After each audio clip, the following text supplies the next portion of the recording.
Zoning Commission meeting for May 21st, 2020. To start out the meeting, first I'm just going to do a roll call, but the way I'm going to handle the roll call is I'm just going to read the names and you can say here for commissioners. I do ask that anybody who's not a commissioner or staff to please put yourself on mute so we don't get any background noise. I don't see Joe Adaletta on right now. Wayne Blackmer told me that he's still out in the field doing farm work, so he may be late. Sid Blodgett, you're here? Here. Gail Dickinson, I don't know if she's working at the hospital late or not. I don't see she's on. Nancy Frazier, you're here? Here. Jeffrey Gordon, I'm here. Jeffrey Marcotte? Here. David Morse? Here. Doug Porter? Here. Fred Rich? Here. Dwight Reinowitz? Here. And Timothy Young told me he's likely not going to make it because he's also out in the field doing farm work. That's our roll call. I will note for the record we have a quorum. I'm going to go through some meeting rules and some guide. First of all, as we all know, we're meeting virtually and we are following the governor's executive orders 7B and 7I, but especially 7B. I won't read the entirety of 7B, but I know other commissioners, you did previously get my memo dated March 25th that went into how we're doing our work this way. This is our second meeting by Zoom, but it'll be the first one that we actually have a full agenda. As far as all the other rules of how we conduct our business, they're still in force. So all of our regulations basically that we're going to follow are in force unless there's anything that the governor's executive order overrode. Although really for all intents and purposes, the subdivision and zoning regulations are still intact. Any members of the public will recognize you if appropriate. As chair, I will, and I'll set the ground rules for the public hearing. That's coming up later when we reach the public hearing. Anybody who, to remind people that for commissioners, because we're doing this virtual, whenever you speak or state your name, but before your name, state you're a commissioner. So we have it on the record that we know that it's a commissioner who's speaking. As I've already mentioned, everybody other than commissioners and staff, please keep yourself on mute, and you can be unmuted if needed. Also, if we need to, which I hope not, we can also mute people if we had them. If for any reason there's anyone who is hearing impaired and needs to see somewhat of a running transcript, at the very top, you can click on the otter.ai live notes, and it will try to do a transcript of what is being said. I know we're connecting by various devices. I happen to be on a microphone that I have connected to my computer so I can speak, but any of you just please try to speak clearly because sometimes we may not hear the audio as well as other devices. As well, we do not want people using the chat function to be having side conversations. Especially, we cannot have applicants representatives, and members of the public having side conversations or any conversation with a commissioner. We don't want to be having any of that showing up. So for example, someone just put a chat to everyone that said, okay, please do not be using the chat function for that. We don't allow that at regular commission meetings. We're not going to allow it here tonight. The chat function is not there for that. If you were to put anything on the chat function like that, it's not going to be recognized during the meeting. So if anybody has a question for me as chair, I'm happy to have you just do that as a chat. You can use the chat if you want to me to be recognized to speak, and I'll have it listed in an order, and I'll go through that as best as we can. But that would be where you click chat and click me as chair, and then you can click a chat to me. But again, don't do the chat to everybody or any other side conversations, especially during the public hearing where we can't have that.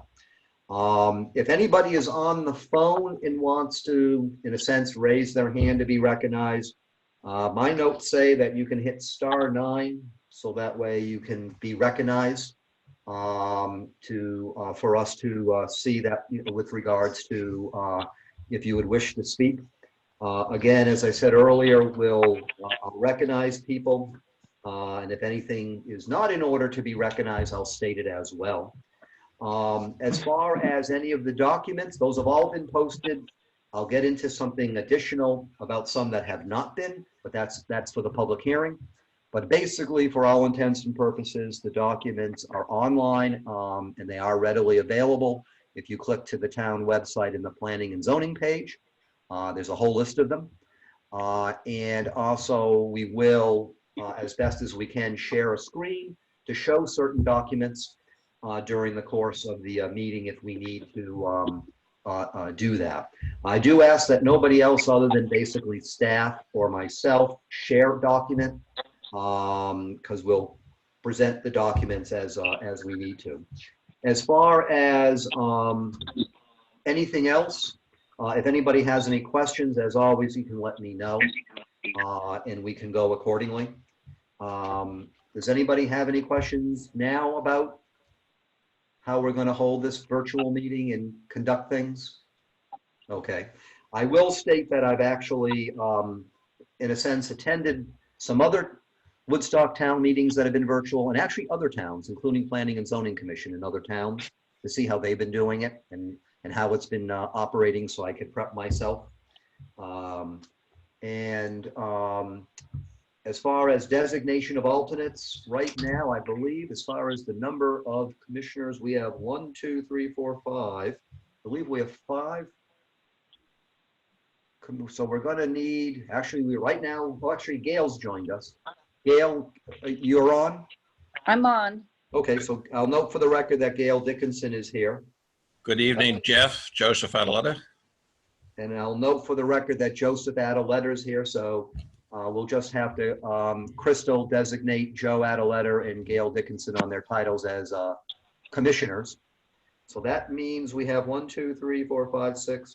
We actually have the need for 2 commissioners. At this point, actually trying to keep it balanced, I'm back to doing it by alphabetical order, believe it or not. So if I do it by alphabetical order, I would seat Nancy Frazier and Doug Porter, if that's okay with you. Jeff, I had mentioned to you that I have to recuse myself from 2 of the agenda items, so I'm not sure if you'd prefer to seat another alternate so you don't have to make a change during the meeting. I can do that if you want then, because I did note that you were going to recuse yourself. To make it easier then, if you don't mind, Doug.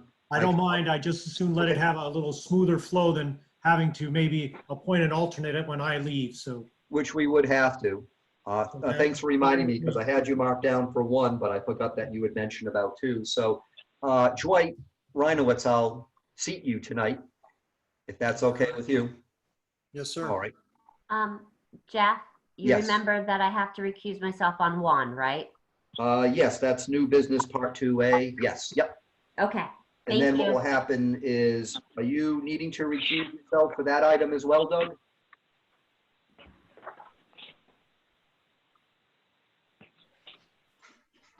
I had to unmute myself, yes. Okay, so we'll note that as well then. When I get to that agenda item, I'll note Nancy because I have it listed. Normally, we want to have a big celebratory party when we seat alternates, but we're just going to have to do it, virtual. So sorry about that. My report, I have a couple quick things. One is my usual thank yous to all the commissioners for meeting, and my thanks to the staff for getting all the work done that needs to get done. This has actually been unbelievably busy. I think I've been talking with Tina and Delia multiple times a day, almost every day as we've been prepping for this meeting.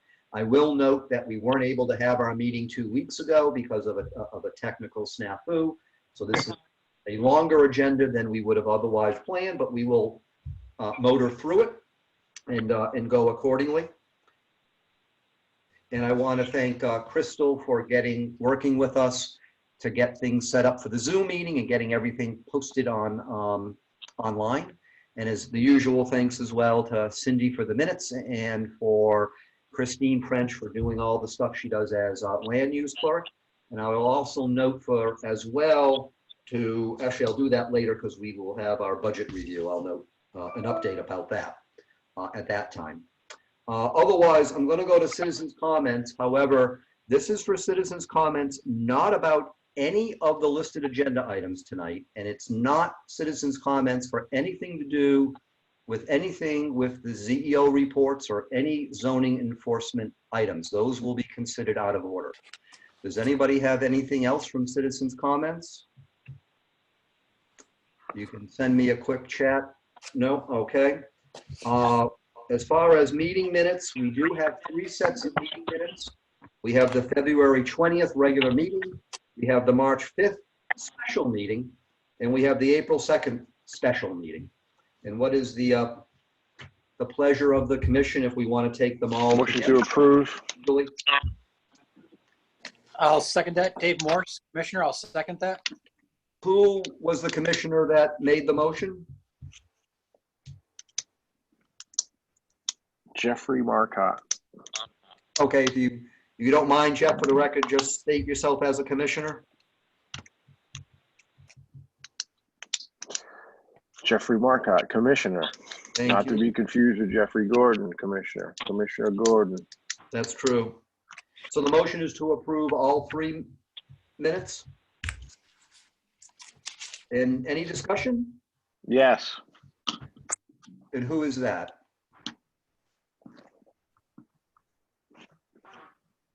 Who is it that said that they had, amongst commissioners, who had a? No? Okay. If there's no discussion then, all in favor, I'm going to read through the roll of people here and say yes or no, because that's the way we're going to have to handle the votes. Joe Adaletta? Yes. Sid Blodgett? Yes. Gail Dickinson? Yes. Nancy Frazier? Yes. Jeff Gordon, yes. Jeff Marcotte? Yes. David Morse? Yes. Fred Rich? Yes. And Dwight Reinowitz? Yes. I will take that the motion passes.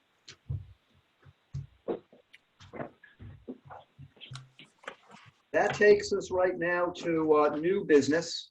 This is agenda item 7.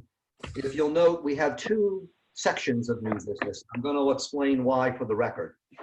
The first new business, or the business item that we're going to take up as part 1, is number 6370221M, number 323. This is Stephen and Lorraine Gabrielli, lot 39F, Crystal Pond Road. This is a modification of a subdivision.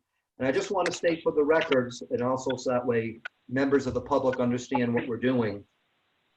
There are 2 applications for 39F Crystal Pond Road, that lot. We have to take these 2 applications in the order listed.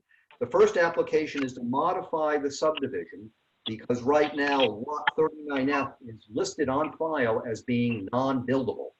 In order to deal with the special permit that is a multifamily residential use, we first have to make the lot buildable, because if it's not buildable, then the special permit is completely moot.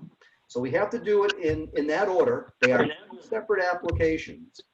And I'm going to go through the subdivision one, but anybody who wishes to here to speak about the special permit application, you have to wait for the public hearing for that. This is just only a modification of a subdivision.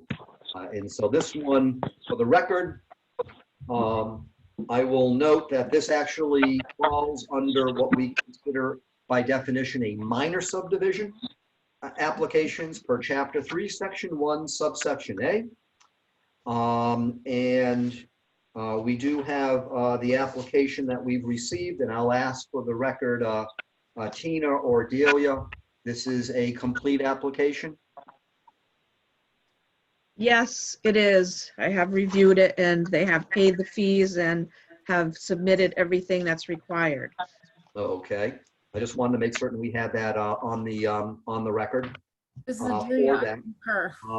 I'll also note for the record that the way the subdivision regulations read, that a modification of a subdivision, even if it doesn't create multiple new lots, or even if it creates one lot, part one, which is in chapter 4, there's part 1 and part 2 with regards to application requirements. Part 1 is required, and then only if there's applicable parts of part 2 are they required. Otherwise, they're not required. I will open it up right now to Delia or Tina if there's anything from a staff perspective on this application that you have. If not, that's okay. The only thing I'd like to say is the wetlands application was approved a while back, so we're all set on the wetlands. And other than that, Delia would have more to say on the review process. Anything from a staff perspective, Delia, that you have? I've reviewed it and I feel it's complete. I can answer any questions if you'd like. Well, what we'll do, what I'll go through right now would be, let me have the applicant or the applicant's representative speak to the application if you wish. You're not required to. And then we can open it up to commissioners. So I don't know who on the application, if the applicant wants to speak. If you could please state your name for the record, so that way we have it. Hey, I'm Steve Gabriel, owner of the property, along with my wife. And one thing, Mr. Gabriel, I just want to state for the record, we appreciate the fact that you've been patient working with us as we've been dealing with how we hold our meetings and trying to get things together during the current public health emergency. So we do appreciate your working with us on that. Thank you. Well, I appreciate you all still working during all this time. The only thing I'd like to note is that the requirement to designate 50% of the gross buildable area as conservation land has already been satisfied per the subdivision regulations. The original parcel that existed in 1965 was 38.3 acres. And in 2009, 20.1 acres was transferred to the New Roxbury Land Trust for protected open space. So that meets the 50% cumulative conservation land requirement. So we're not asking for a waiver here. We're just wanting documented that the requirement has already been met. That's all we have. And one thing I just want to state, for a minor subdivision application, there's no requirement for conservation set aside. Right, understand. Or But fee. this will come up again in the special permit. Thanks. And that will have to be brought up at that point in time. Okay. Do you have anything else? No, nothing further. Thank you. Okay. I will open it up to commissioners. If you can let me know if any of you have anything you would like to ask or make a comment upon. If there isn't any, that's okay. All right. Since I'm not hearing any, Jeff? what is the wish of the commission as far as?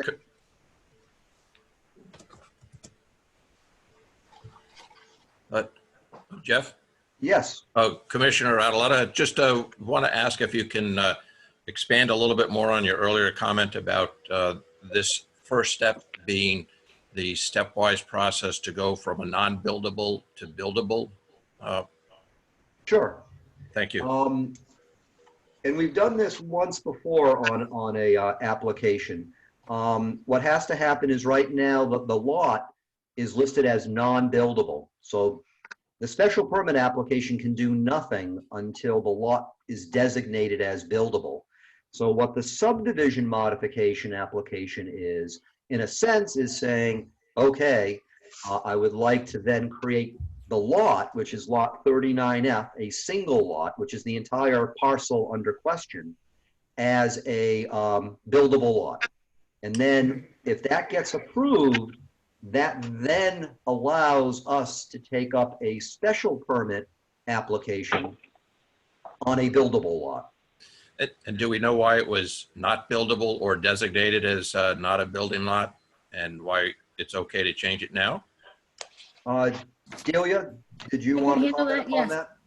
I wasn't working for the town then, but was not uncommon in the past for people to create a lot that they didn't want to develop at the time, so they would create it, they usually called it remaining land or something like that. They weren't pursuing to develop it at that time. They didn't want to pay taxes on it as a buildable lot. And that's probably a couple of the reasons. There's probably some other reasons.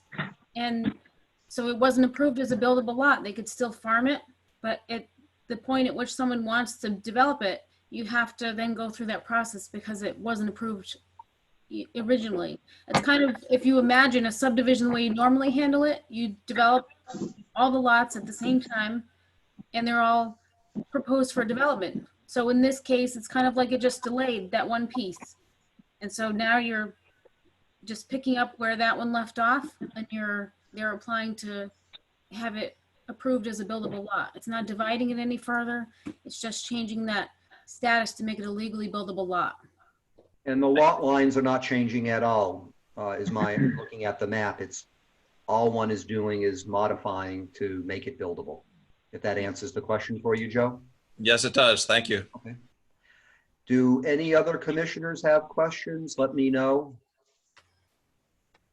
If not, what is the will of the commission regarding a motion?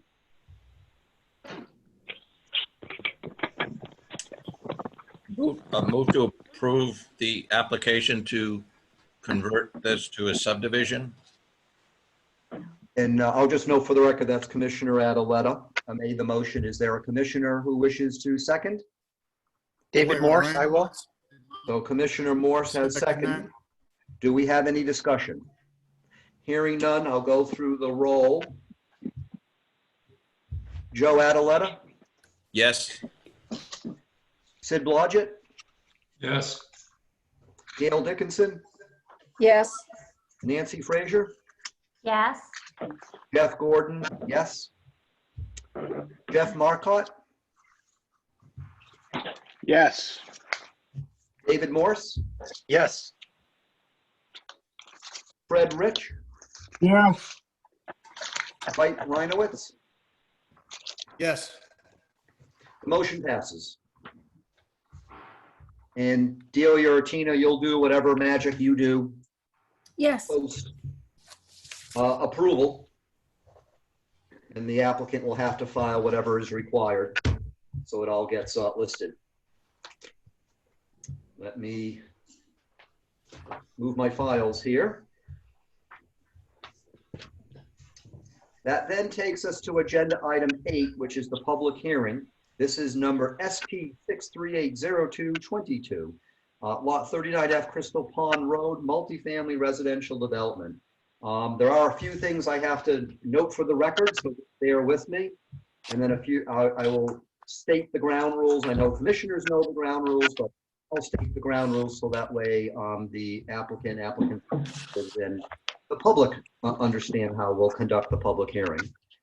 We have had legal notices published, so I will state for the record that they've been published in the Woodstock Villager on May 8th and May 15th. Correct. And that satisfies the state statutes. This is a multifamily residential use. This does not fall under subdivision regulations. This actually falls under zoning regulations, Article 4, Section D, as well as Article 3, Section B, subsection 3, item E. And we'll also note that all of the special permit application requirements, public hearing process, and decision criteria all are within zoning regulations, Article 5, Section B. So that's all noted in case anybody wanted to follow in the regulations. I am going to note for the record the documents that have been received and able to be posted, and then I will note a couple of additional housekeeping issues for the commission.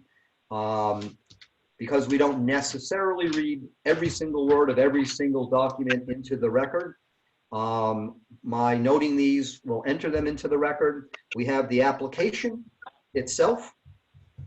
We have a document provided by the applicant regarding a description of the proposed use. We have additional application material from the applicant. We also have the development review checklist.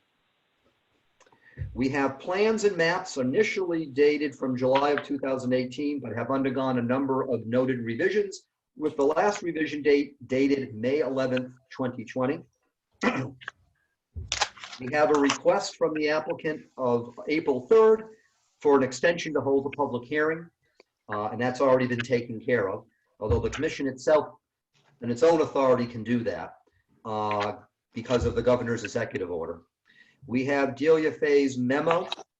There's two of them. One is February 19th and one is April 14th. We have the Conservation Commission report from March 30th. We have a memo from Delia Fay dated February 21st, notifying the fire marshal and the town highway foreman, as well as the Conservation Commission, of this application. We have a letter from Connecticut DEEP dated February 28th. We have Inland Wetlands and Watercourses Agency approval letter from September 24th, 2018. We have the NDD health approval. That is from, looks like August of last year. We have a letter from the applicants to the fire marshal pertaining to a review that the fire marshal did. This is dated March 16th. We do have some memos or some emails from the fire marshal that are March 2nd, March 4th, March 9th dates. We have a statement pertaining to the special evaluation criteria submitted by the applicant, as well as a potential off-site impact statement. We have a letter regarding the erosion and sediment control bond. And we have a letter from Carl and Kristen Hay pertaining to the application. I do have to note for the record, we have two additional documents that were not able to make tonight's meeting. Therefore, they are not part of tonight's public hearing. I happened to notice a couple of nights ago that we needed to get the fire marshal's reports. I appreciate Delia and Tina finding them, and we were able to post them. However, there was an additional communication from the fire marshal, and that actually was identified, but not in time to be within the time period we have to post things for this meeting. Therefore, it is not yet part of the public hearing. And in additional, this morning, we received a communication, a correspondence from a member of the public. However, that was not received within the proper time frame for us to have it properly posted for tonight's meeting. Therefore, it is not part of tonight's meeting and not yet part of the public record. Because they have been received, however, and they should then become a part of the public hearing record, it will require the commission, at a minimum on those grounds, to continue the public hearing. We don't need to take that vote now, because we will proceed with the public hearing. But to give an opportunity then, if we were to continue the public hearing, I would consider, and we don't need to do anything now, but we'll come to that point. We do have a June 4th special meeting that we have yet to assign any agenda, and we can assign this as the continuation to go to that meeting, because it's already a regularly scheduled meeting, not yet an agenda. Otherwise, I will note that if anybody has any other documents, we're not going to be able really to receive them at this time. And thus, that will have to go to the ZEO office, and it will be processed in the way that it will need to be processed. And then there'll be an additional meeting packet that will then come out. So I do need to note those two late entries. I will also note for the record, Julia, Tina, this is a complete application. Yes, I have reviewed it. We have received fees and all documentation. Okay, so I'll note that for the record as well.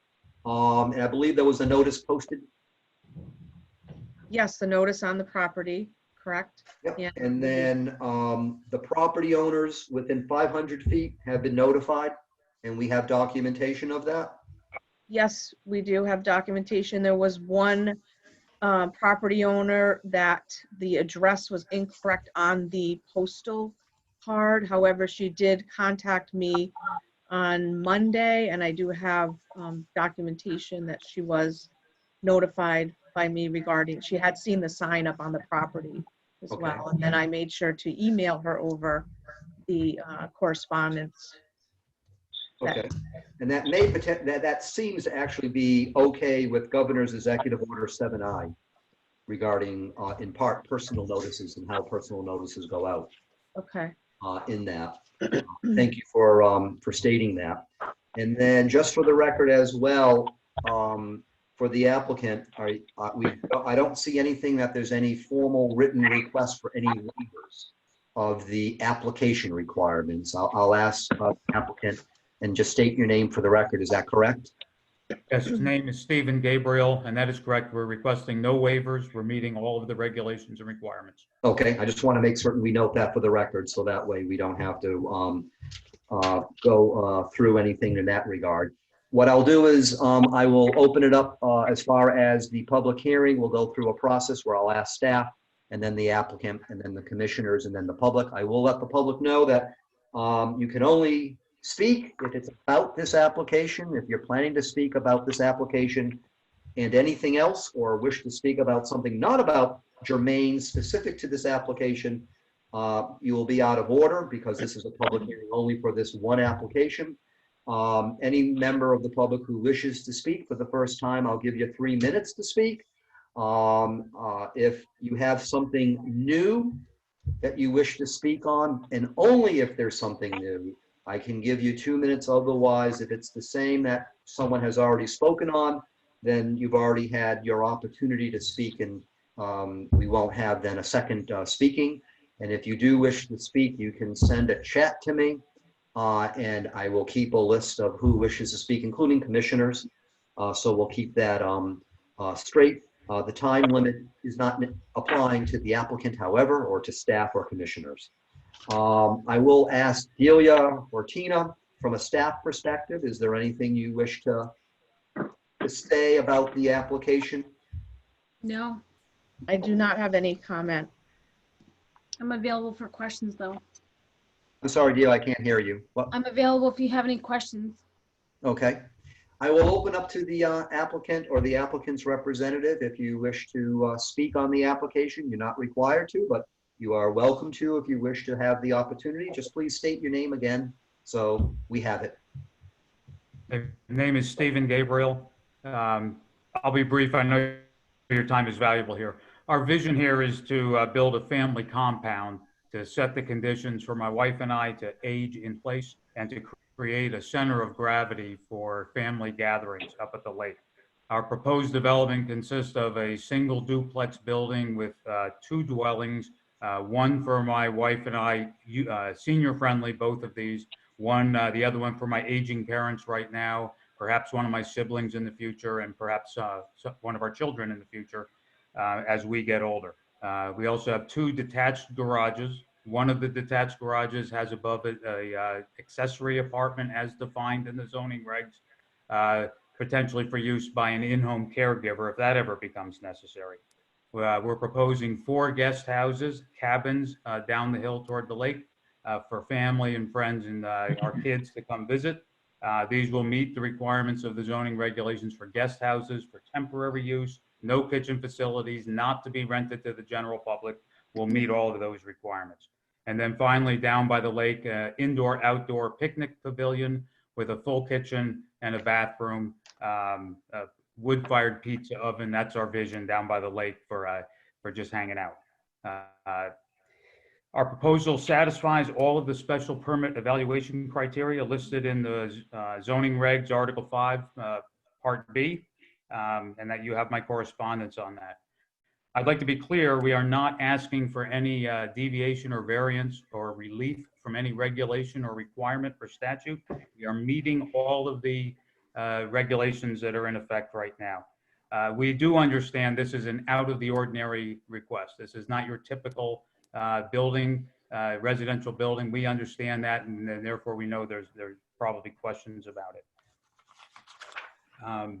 Our proposal is also consistent with the town's plan of conservation and development. In particular, we're going to retain the rural agricultural character of the property. From the intersection of Crystal Pond Road and Kenyonville Road, you'll see nothing but fields and bisected by stone walls that you see now. The building will be off in the same general direction as other buildings that you see from the road. We have special emphasis on aging in place per the conservation and development plan. Maintain scenic view sheds, and we also the plan of conservation and development recommends we treat multifamily residential development differently for a duplex as compared to a multi-apartment complex. So I think we're pretty much in line with the town's vision here. At least that's our intent. Now, to be fair, it's a beautiful piece of property right now, 13 acres of green field stretching down the hill to the lake, bisected by historic stone walls. And I understand people, neighbors would want to keep that next door to them, and any building a change, I can understand would give some concern. Some of the concerns that have been voiced so far through the process in different venues, some neighbors were concerned about the potential impact on lake quality with outsiders bringing in invasive species which do not exist in the lake right now. We have a vested interest in keeping that lake healthy as well. We're not going to have a bunch of visitors, just family. We will look after the lake just like other residents look after the lake right now. Others have expressed concern about potential misuse in the future of the property. For instance, using the property as a venue for public events or renting the cabins to the general public. We understand that concern, but the zoning regulations are pretty clear on the residential uses, and we intend to follow the regulations. There are enforcement mechanisms in place. So I think that's an unfounded argument. You could use that argument against development of any kind about potential future misuse, and I think that argument infringes on our property right. One neighbor expressed concern about the traffic on Kenyonville Road. This is just a duplex. Other allowed development on this property under the zoning regs, it could take up to 5 single-family housing units if we subdivided it. It could under the regs now house 13 multifamily units. What we're proposing is much less impact than any of those other allowed uses would be. 2 more houses with the traffic that's on Kenyonville Road now going to other neighborhood houses. There's plenty others, plus the park. This won't be noticeable. Finally, I think there's a valid concern about the number of buildings we're proposing. It sounds like an awful lot of buildings. To put it in perspective, what we are proposing compared to other developed lots on Crystal Pond and Woodstock, what our proposal is about half the existing building density on other developed lots. So we are not doing something out of the ordinary. In fact, it's less dense than what's already around the lake. And that comparison is even more favorable when you compare it to the other properties on the Eastford side, which are even more densely populated. So I hope to put to bed a lot of those concerns. We're not looking for a fight with neighbors. We're trying to be good neighbors. We certainly want to obey the regulations, and hopefully that helps answer some of those questions out there. The last thing I'd like to raise is that the 50% requirement for conservation land of the gross buildable area that's in the multifamily residential development part of the zoning regs. It refers back to the same section in the subdivision regs for that requirement. And that requirement has been met per the regs. The original parcel that existed in August of 1965, more than 50% of that has already been designated as protected open space in perpetuity. So that requirement, again, I'm not asking for a waiver. I would just like it on the record that that requirement has been met. And that's all I have to say. I certainly would be happy to answer any questions. We'll open it up to commissioners. I'll ask my questions after all the other commissioners do. But any commissioners have any questions, please let me know. Just identify yourself as a commissioner and your name. Commissioner Dave Morse. Yes, David. My major concern with this is 20 or 30 years down the road that we make sure that the usage can't be changed, that it continues to be just a family compound and cannot be changed to either, rental units or Airbnb or that kind of function. We know what's going on now. It sounds like a fine plan, but 30, 40 years down the road, we don't necessarily want to see that change. That's it. Is that question for me? No, that's a concern that I think the commission that we need to consider, just to make sure that the way it's worded and the way it goes on, that can't happen in the future. I believe that what you want to do is fine. I'm not concerned about while you're there or while you own it. I'm more concerned about future generations, or it happens to get sold, somebody else might come in with a different plan. And I want to make sure that the regulation or the rules are written so that it can't happen. Okay. That's my concern. Any other commissioners who have any questions or comments? Yes, if I could, Jeff, Commissioner Adeletta, just wanted to, repeat what David Morse was just commenting on. It's the current use looks like a good plan, but it's the future adaptation of the facilities that could be of a concern. And if since it's a special permit, we're looking at it, may have to have enough wording to have conditions set on to prevent something in the future. And the other part is just some recent correspondence about Fire Marshal's concern about access to some of the lower buildings and the pavilion near the waterfront, given its kitchen facilities and electrical needs. It sounded like the Fire Marshal was concerned about how to get close enough to that in an emergency. And Joe, to follow up on the Fire Marshal, one of the documents we weren't able to have for tonight, but we will when we continue the hearing, is additional correspondence from the Fire Marshal regarding things that were addressed. That's what I was saying. So there is. Can't we just read it? That document will be given out to commissioners. But again, that additional follow-up from the Fire Marshal was not able to make tonight's meeting, unfortunately. So that Fire Marshal stuff, I agree with you, Joe, is an item we do want to read through and look through, and we do need to make certain we then look further into his additional comments that were done, I think, recently. Or actually, May I ask a question? Who has a question? Bruce Woodis, KWP Associates, agent for the applicant. Yes. Just as a point of order, I'm not understanding why the letter could not be read into the record tonight. It's a public hearing. It's a public document.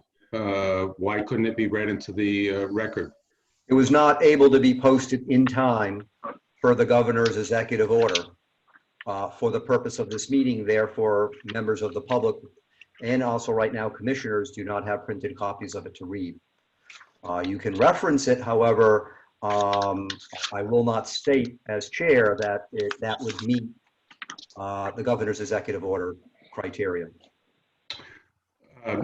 As a follow-up to that, again, Bruce Woodis, agent for the applicant, based on the Fire Marshal's recommendations, and more specifically requiring access to all of the buildings, including the pavilion, we revised our plans, and they were revised on May 11th and supplied, and they are part of the record and what was posted. And these plans reflect a addressing the fire marshal's concerns for for pertinent access, and the fire marshal has said, and I can't read it into the record apparently, but that these plans meet his concerns, and I want that to be available for the record.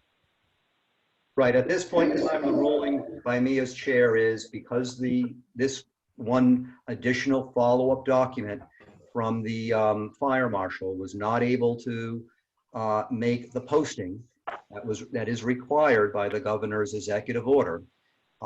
Therefore, you can reference if you want, but right now commissioners do not have a copy of it, and members of the public were not able to access that document. But that is one of the reasons we would have to continue the public hearing. Otherwise, it would not be in keeping with the governor's executive order, and therefore, would potentially confound the public hearing. And if we were to continue the public hearing, that could be in 2 weeks at June 4th, in which case it would be posted, along with the additional document I mentioned that was received today, which could not be posted. And then that would be in keeping with the public hearing. We do have to keep in mind that if we don't follow the rules, including the governor's executive order, and someone decides to appeal a decision on this application, the courts can look at if we follow process, and if we don't follow process, they will bounce it back or potentially void a decision. So that's why we cross the T's and dot the I's. But the governor was very clear in the executive order about how we have to handle documents. So just to be clear. Can you please just state your name again? I'm sorry, Bruce Woodis, KWP, agent for the applicant. So just to be clear, if this was a normal process, if we were all in the same room and not under the governor's executive order, even though it wasn't posted on the town website, we would be able to introduce it into evidence? Yes, we would be able to, and we could actually then, any member of the public and certainly commissioners would need to have copies. Okay. However, the governor's executive order is very clear that because we're not able to do that in real time when you meet virtual, Executive Order 7B has a number of provisions that do state how things have to be posted in certain ways, including within a very specific time frame, no less than 24 hours. And if it's not posted on the town's website, then it's not, it's not then in the record. Things have to be submitted, and that's why they had that. I actually was on a Yukon Clear conference call run by the head of Hartford's Planning and Zoning, who's the wife of the mayor of Hartford. And she was clear that, yeah, when they helped draft the executive order, they tried to make it very clear to have things posted within a certain time frame, because otherwise then it can be a Freedom of Information Act issue where members of the public don't have access to it. And it's not a privileged document, it is public. So we do have to follow that. Thank you so much. Appreciate that. Any other commissioners? Otherwise, Yes, Jeff? Yeah, Joe, did you have something further? Just a follow-up question. I think Bruce Wittes mentioned something about new drawings submitted that addresses the fire marshal's concerns. And I'm just trying to understand if the drawings that we had in the packet, are those updated drawings? I'm trying to find a date on these drawings to reference. Mr. Wotus, if you want to answer, but my understanding is that the plans we have are revised as of May 11th, looking at the plan I got. Is that correct? Bruce Woodis. Mr. Chairman, it's Jeff Marcotte. Yes. Just one thing, Jeff, I'm just going to have Mr. Wotus.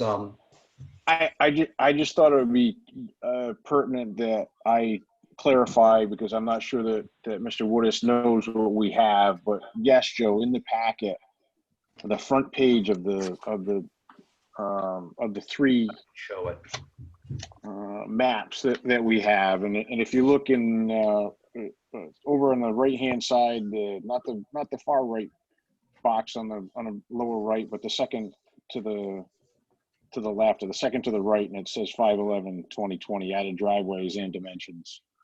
Mr. Wotus, there you go. Somebody's showing it. There's Delia right there. Yep. And I'm trying to Okay. see if I can get the screen to share. I see that. Okay. Thank you, Jeff. It's very small, and I was reading it as 811, and it didn't make sense. But I see it's 511 in that table. Thank you. They may have put 811 thinking, being proactive and thinking ahead.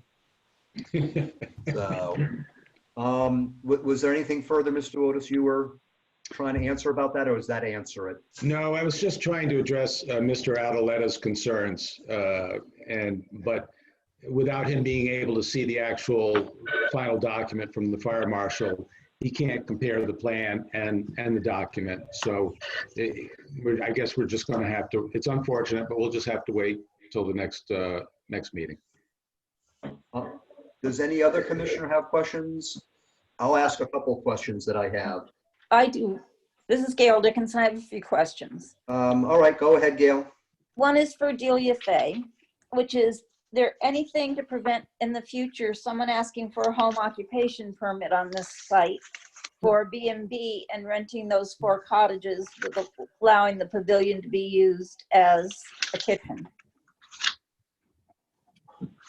Delia? Hi, I also wanted to address the previous question that asked about misuse of the property in the future. Both answers, or my answer to both of those questions, kind of roll in together. So if a special permit is approved, it gets recorded on the land records and it's enforceable. It doesn't have an expiration date, so even 30, 40 years from now, whoever owns it then or lives there needs to abide by the regulations and also the specifications of this permit. So until someone applies to change the permit, this, if it gets approved, this is enforceable and it stays with the land even if it sells to someone else. So even a new owner, they can't use it in a different way. This permit, if it's approved the way it's presented today, it does not allow for renting them out. That's actually in violation of the zoning regulations and it's not part of their approval.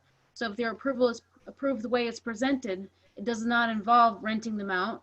And so you wouldn't be able to apply for an Airbnb and rent out the rooms because that would be in violation of both the permit and the zoning regs at this time. Yes, that's what I was going to say. The definition of a guest house does not allow you to rent out those units. And my other question is, when the land was donated to the New Roxbury Land Trust, was it a part of this parcel? Delia or Tina, do you know that answer?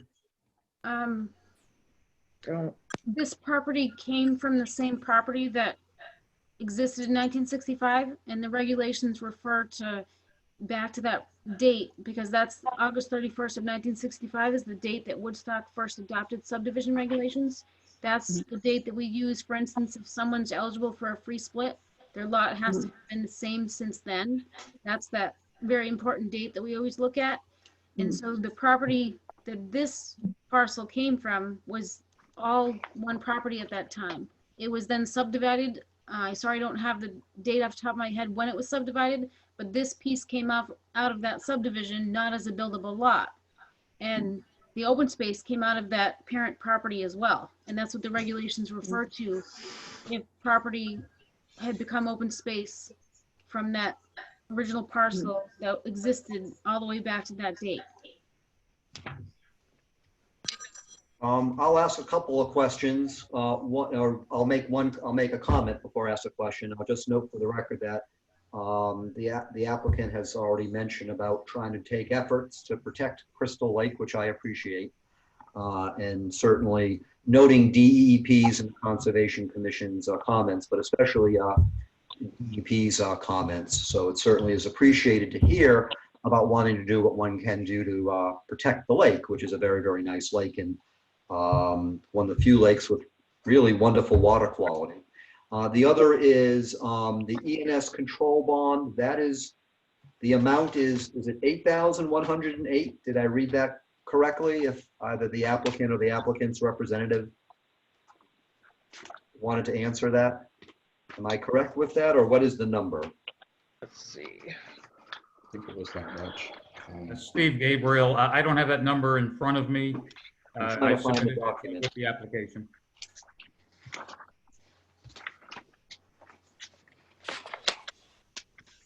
See if I can find it. Yeah, 8,108. The Okay. bond estimate, 8,108. Okay. So I just wanted that noted for the record. And I do want to also share concerns that I know, Gail, David, and Joe had raised with regards to potential future uses of the property. It certainly sounds that from what Mr. Gabriel, you said, that there is no, at this point in time, there's no intent to do anything beyond residential. And as had already been noted by Delia, the special permit does attach conditions, and the only way to really change those conditions is to seek a modification of a special permit. And a modification of a special permit has to go through a whole public hearing process just like this to do that. I know there have been various concerns that have been raised by some people with regards to developing this lot just in general. I know the answer to this, Mr. Gabriel, so I do want to ask this so it's on the record. This is private property that you and your wife own, and it's not property that the town or the state owns. Is that correct, this lot? That is correct. It's private property owned by my wife and myself. And you pay, and so it is your own property. So I just wanted that for the record. So I understand there are concerns from people, but on the other hand, we are dealing with someone's private property, and it's not any type of municipal property. Those are all the questions I have at this point. Yeah, I didn't finish my question. This is Gail Go Dickinson ahead with your again, question, Gail. which is, when this property was subdivided originally, after 1965 apparently, was the New Roxbury Land Trust open space, designated open space by the subdivision? Or was it similar to this piece, not a buildable lot or not listed as a buildable lot, and someone decided out of the goodness of their heart to donate it to the New Roxbury Land Trust? I don't have the answer to who or the reason why they donated to open space, but that really doesn't matter for legal purposes. What I think it matters- does, Delia. Wait, just Well, let- legally it doesn't. Gail, just let Delia answer, and then I'll let you follow up, because we just want to make certain the recording is clear. This was reviewed with the town attorney back when he came here originally for his preliminary discussion, and I reviewed it again when they submitted their application. The open space that was donated, that's, I believe, adjacent to this parcel, does count as the required open space. And it doesn't matter why it was donated. It doesn't matter whether it was part of the original subdivision or if it was donated willingly by the previous owner. Gail? So let me get this straight. If I have, a subdivision with several large lots, big enough to be re-subdivided, and I decide that I'm going to donate a couple of the lots to New Roxbury Land Trust. I don't have to, that wasn't part of the subdivision, but I just decided to. And then somebody else decides to re-subdivide or this is basically a new subdivision on a piece that was not buildable. Then the fact that out of the goodness of my heart, I'd already donated a couple of parcels to New Roxbury Land Trust counts in their favor as open space. That's the way the regulations are written, yes. I don't think that's how the regulations are written. Well, you can bring it up with the town attorney.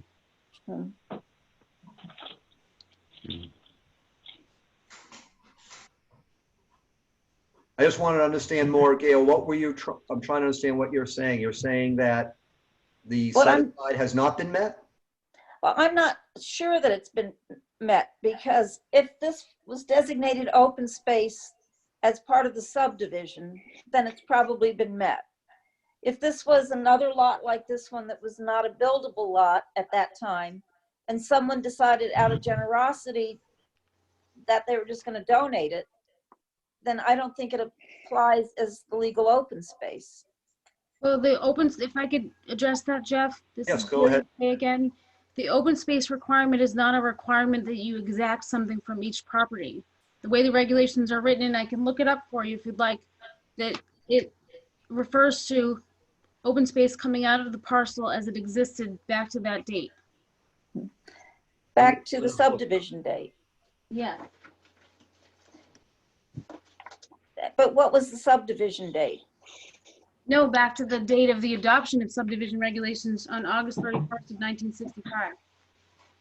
So any open space that's been donated since 1965 would count as open space if someone wanted to subdivide an adjacent parcel that Well, the happened to be regulations part require, of that parcel before it was donated?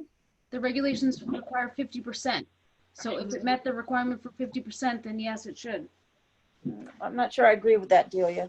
Well, it's what the regulations say. I didn't make it up. I think my understanding is, I'm looking for it, isn't there a provision in the regulations that talk about cumulative open Right, space? you can't get more than 50% of the property because that would be, I mean, there probably are people who are arguing today that 50% is a taking, but that's what the town needs to prevent because there would be legal issues with that. I'm trying to find where it is, but I thought we do have a wording that says the cumulative open space shall not exceed whatever. So if there's already been some set aside, you can't require an additional 50% and then start going beyond the total cumulative. That's capped. I can read this section in the zoning regulations because Yes. that's what applies to this That's special where permit. it is, and I couldn't find it. Article 4, subsection D, multifamily residential uses. Letter, it's a one-dimensional requirements, letter J. For new multifamily residential developments approved after July 1st, 2012, no less than 50% of the gross buildable acreage of the parcel shall be dedicated in perpetuity as protected open space. The portions of the parcel to be dedicated as protected open space shall be determined using the chapter of the Woodstock subdivision regulations titled Conservation Land. So we have to refer to the subdivision regulations, and that's where it talks about going back to that date in August of 1965. And that I'm just trying to find. Here it is. I found it. It's actually chapter 6. It is section 1, subsection B. And it says here on item 2, it says the required amount of conservation land on any parcel existing as of August 1965, an original parcel, shall not exceed a cumulative total of 50%. In the case of re-subdivision of original parcels, the required acreage of conservation land shall be reduced by the previous required dedication of conservation land, provided that such reduction shall be credited proportionally based on the acreage of each parcel proposed for re-subdivision divided by the acreage of the original parcel from which it was subdivided. That's actually what goes back. I think the key there is the word required. My question was, this open space land required open space, or was it just happened to be donated open space because someone wanted to donate it? Because that's a cumulative required. Finish. What you just read, Jeff, said required open space. The cumulative required open space. So you're saying that potentially there might need to be conservation land taken off of this parcel? That's what I'm saying. It depends on what the situation was with the donation of the new Roxbury Land Trust piece. If that was a required donation under the subdivision regulations, then no, there doesn't need to be any open space on this parcel. I know when we had various preliminary discussions on this item several times, I didn't have any notes that I see from those meetings that there was any comment about needing any further conservation land, given that there was already stuff set aside. We can ask the town attorney. My understanding was he has. He's already weighed in on this at least twice. Yes, my understanding he has looked into it, although I don't want to speak for him. He's on right now. I don't know. Attorney Roberts, is there anything you wanted to comment at this point, or we don't want to put you on the spot about this if it's something further you need to look at regarding this? Yeah, I mean, I'd want to look back at what the information was and what the conversations were that we had on this. I couldn't bring my entire file home. Okay. Yeah, I just think we need to know what the situation was with the original subdivision, the date, and if that was open space was part of the subdivision open space. Jeff, Fred Rich. Yes, Fred, go ahead. I think there's something wrong here. 1965, we did not have a 50% set aside on open space.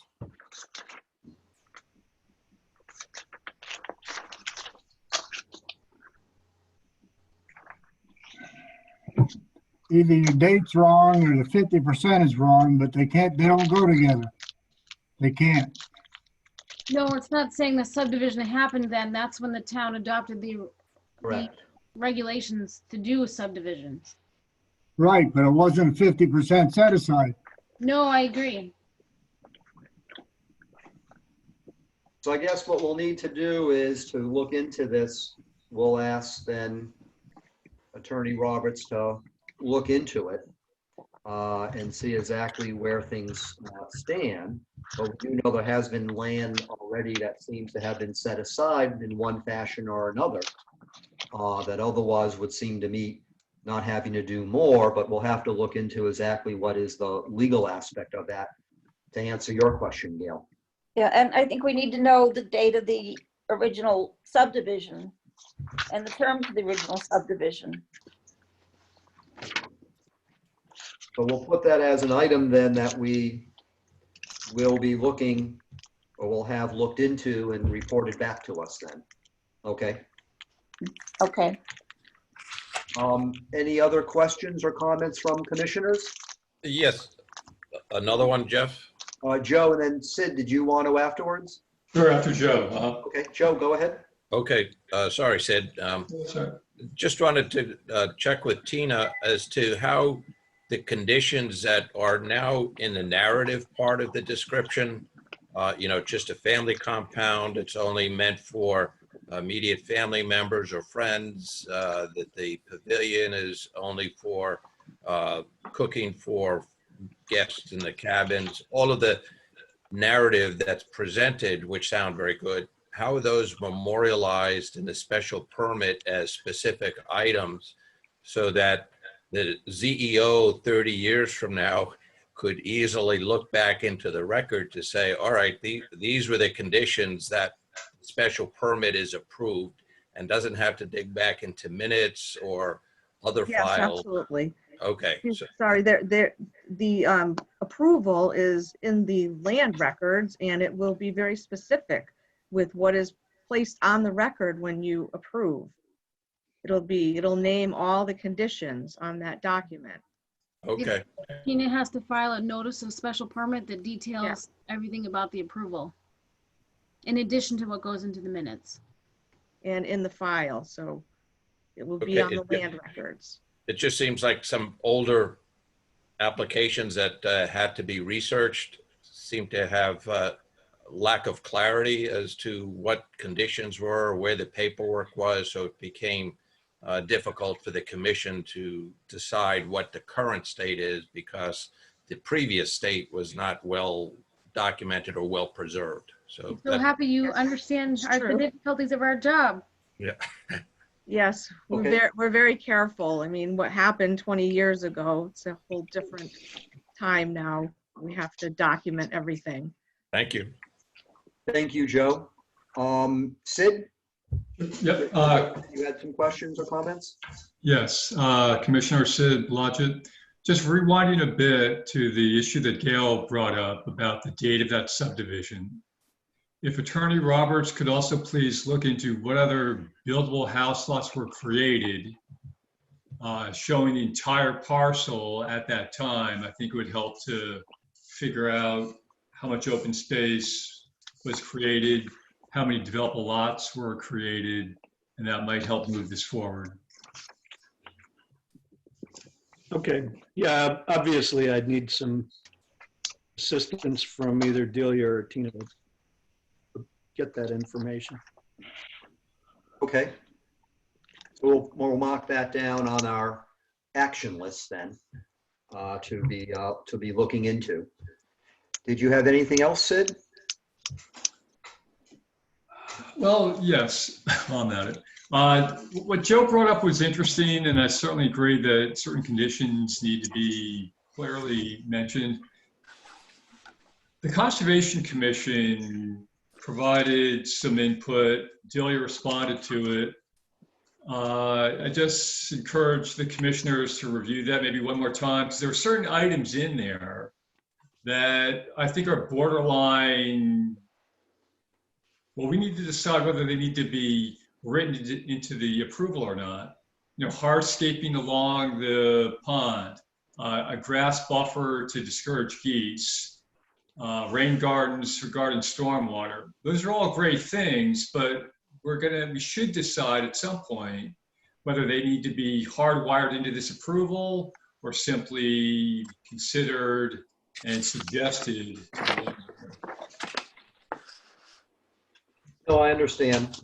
But the other is, we do also, if we're going to look further at the Conservation Commission report and Delia's report back, to note some of the, to correct some aspects of the Conservation Commission's report.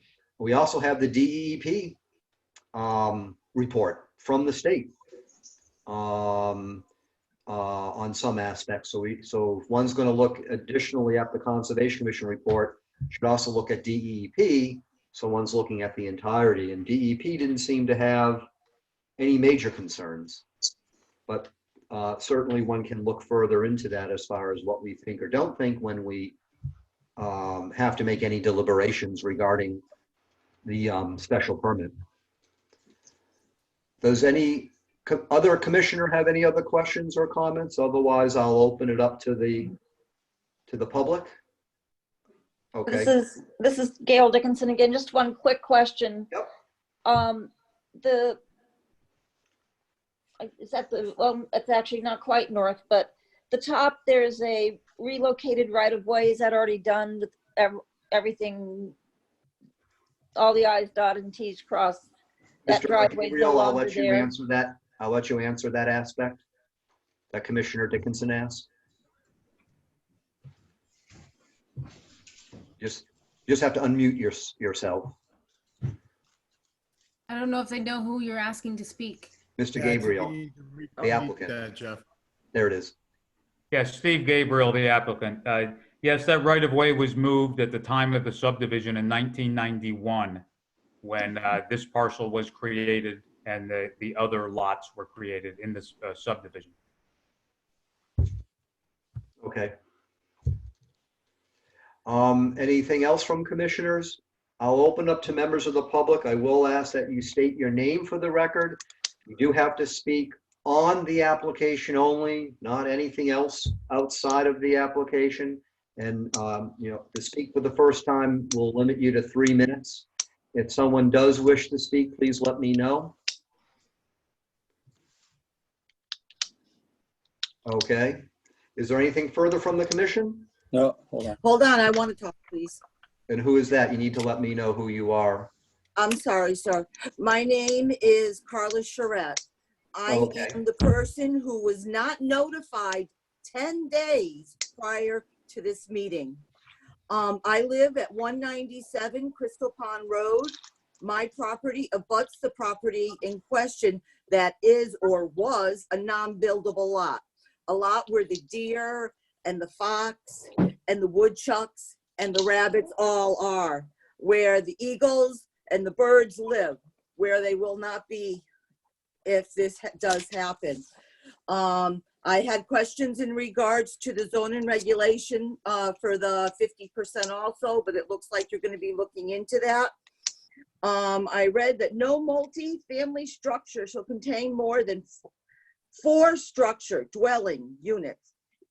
If you could please explain to me how you can say that there are no more than 4 with a duplex, 2 garages, 4 guest houses, and a pavilion. The next thing that I'm told that 4 guest houses won't be rented to the general public. Can they rent it out to friends? Can church members, friends of friends? Is this considered a business? And how will the insurance interpret this when they have to get it? My next thing is with 4 guest houses, pavilion, duplex, apartment, the amount of people on the premises at one time for weeks on end could be 20 to 30 people. Who's to say they couldn't put in mattresses in the loft, bunk beds, fold out couches, It could even be more than 20 to 30 guests. And I agree, I'd like to hear about the special permit so that down the road, they can't get another special permit, so it doesn't get changed to a B&B, cottage resort, or even student housing. I believe an impact on our existing homes in this area will be affected. I believe that it's a campground in our neighborhood. We are talking about a commune here, not just a family gathering place. This resident, I emphasize, resident development should not be accepted as proposed. We need to preserve the existing rural character of this town. Thank you for speaking. To answer the question with regards to no multifamily structure shall contain more than 4 dwelling units. Delia or Tina, do you want to comment? My understanding is that means any Sure. individual structure. Right, it means with any individual structure itself, kind of like they're proposing a duplex with 2 units. What they're saying is a structure can't have more than 4 units within the single structure. They're Okay. proposing 1 duplex. Are there any other members of the public who wish to speak? Please let me know. I would like to speak. Can you please state your name for the record? Cynthia Downs. Yes.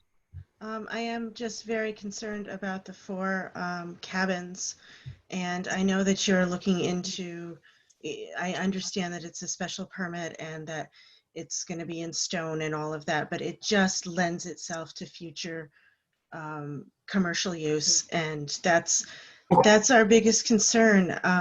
We certainly welcome the Gabriels to our neighborhood, but it just seems like it's this huge complex, not a private dwelling. And it concerns me greatly. Good going, Cindy. Thank you. And I just want to follow up on that, Delia or Tina, if I'm correct, what had been said before was that if anybody wishes to, if this were to get approved as presented, if anybody in the future wanted to change the use, they can't without seeking a modification of a special permit, which has an entire process just like we're going through now, including a public hearing. Is that correct? Yes, and also when they would submit that application, they would have to be in compliance with the regulations.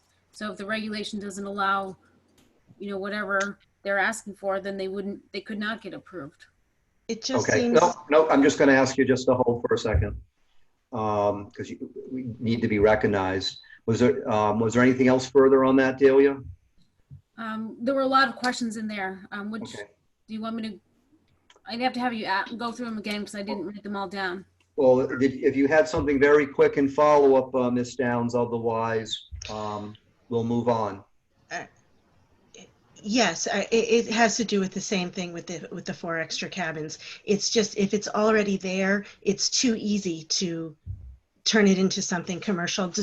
Even though there's a process for that, the structures are there to be used in the future, and it's too easy to change it. Okay, thank you. That's my comment. Anybody else from the public have any Yes, questions? I would agree with what Cindy Downs No, said. before you start speaking, you need to let me know who you are so I can. I am Lisa Walflegel. Yes, And please. I agree with Cindy Downs completely. I believe this is too easy to become a venue of, having a commercial venue. And I think that the area that we're in, I would request that we have a traffic study in order to see how much traffic is going to be generated if this happens in the future, since we have all of this area coming into Kenyonville Road, which we already know, we have things happening there. And we need to address that whole issue because this is the whole issue of what this is happening at. I'm going to ask you to speak specifically to this application. Well, that's fine, but it impacts the whole neighborhood. And we are part of the neighborhood. So I think it does need to be addressed. Whatever this man is doing, that's fine. I understand that he bought the land from a lady that said this should never be developed. Are we addressing that? And also the fact that, are these stone walls ever going to be touched? This is gorgeous property. I want to ask how many commissioners have actually looked at the property. This is a spectacular piece of property. And I just think that it's unfair to think that down the road, you're going to say the ZEO is going to enforce what's not on this thing when we know for a fact that DOs don't necessarily enforce because we don't have the time, we don't have the money, we don't have the whatever. I'm going to speak. I'm going to stop you right now. I'm going to ask you in your comments not to be making any comments about a ZEO or any particular ZEO. Well, I'm just being realistic No, here. you need to let me. You need to let me finish. Otherwise, I'll rule you out of order. We're going to have a decorum. The land is. Let me finish. The land is You beautiful. need to let me finish speaking. Otherwise, we're going to shut your mic off. Well, the land is You beautiful. need to let me, ma'am. You need to let me finish speaking. Otherwise, we will mute you. Okay, and then I'd like to. You need speak to after. let me finish. What I'm saying is, you need to stick to the application at hand. We're not going to get into any discussion or any comments about. Well, does it affect? the Does it EO. affect? Does the traffic of them building that affect the neighboring people at all? Can you explain that to me, Mr. Gordon? I'm actually Dr. Gordon, but that's okay. Well, I'll ask Delia. I'll note that your time is up for making comments. Thank you for coming tonight. Delia, was there anything you or Tina from a staff perspective relative to whether this special permit needs a traffic study? I would not have recommended one. They're asking for 2 dwellings with an accessory apartment, so a total of 3 dwellings. There would be 4 guest houses, but they're not dwellings. And it's not proposed to be a campground. It's not proposed to be a commercial business. They are proposing to propose their family compound in compliance with the regulations, in my opinion. And until they have a violation, there's no reason to take issue with what they're proposing. If they get approved, they will be held to the limits of the approval. And Ma'am, I'm sorry, if I haven't recognized you yet, so we're going to go. Delia, please finish. if they, for some reason, have a violation, then the zoning officer takes that up through the proper enforcement procedure, and if needed, it would end up going to court. But, you know, that might entail fines. You know, if they're gonna spend this much money on investing in their privately owned property, I would think they wouldn't want to incur violations and fines. But they have a right to apply as the regulations allow, which they have done. And if they get approved, it gets recorded on the land records and it's legally enforceable. Thank you, Delia. Are there any other comments from members of the public who have not had an opportunity yet to speak? Yes, Dr. Gordon, Mike Charette, 197 Crystal Pond Road. Yes, please go ahead. Thank you for attending tonight. Thank you. So what would be the mechanism if there was potentially a zoning infraction? What would be the mechanism for reporting of that infraction? Would it be a private, myself addressing a concern to planning and zoning? What's the mechanism there? Tina, you're the zoning enforcement officer. I'll defer to you, but usually any concerns about zoning violation allegations go to the zoning enforcement office. Yes, I would receive something in writing and I would investigate. And if I find that they clearly do not meet the regulations, or if I find on their special permit that they're violating conditions, I would send out a notice of violation. I would contact our attorney if need be. And I would ask for compliance. You usually give people time to comply with the regulations before we go any further. Okay. Dr. Gordon, I have one other question, maybe / clarification. Yes, please. So it's the way I understand this. It's my understanding that the land records, there's going to be clear definition as to how the land can be used, how the dwellings can be used. It's my understanding that it cannot be used as a commercial establishment. They cannot accept money for rent. What about, I guess my additional concerns would be turning this into a camp of sorts, whether it be, church group slash, there's a lot of things that can happen behind the scenes that are not apparent. All right. We're looking at 6,750 square feet of living space, a lot of buildings. You're looking at $1 million+ okay, of construction here. And I'm just having a real hard time accepting the fact that at some point in time, revenue is not going to be become part of this scheme. Okay, I'm just going to ask you to wrap it up because we're at the 3-minute mark. Yeah, I just want to make sure that, again, short term and long term, that it's well documented, it's well understood. All right, and I guess the small risk is that any of these zoning regulations could be brought up and potentially changed, but. Thank you. Is there anybody else who has any questions or comments from members of the public? Yes, this is Naomi Pompeo. Yes, please go ahead. Thank you for coming tonight. My property, I believe, is within the limits that I should have been notified of tonight's meeting, and I was not. First of all, Are you a property owner within 500 feet? I do believe I am, yes. And I did get the first notice way back when, months ago, a day late, but now I have received nothing since then. I don't have the list of who was notified or not notified.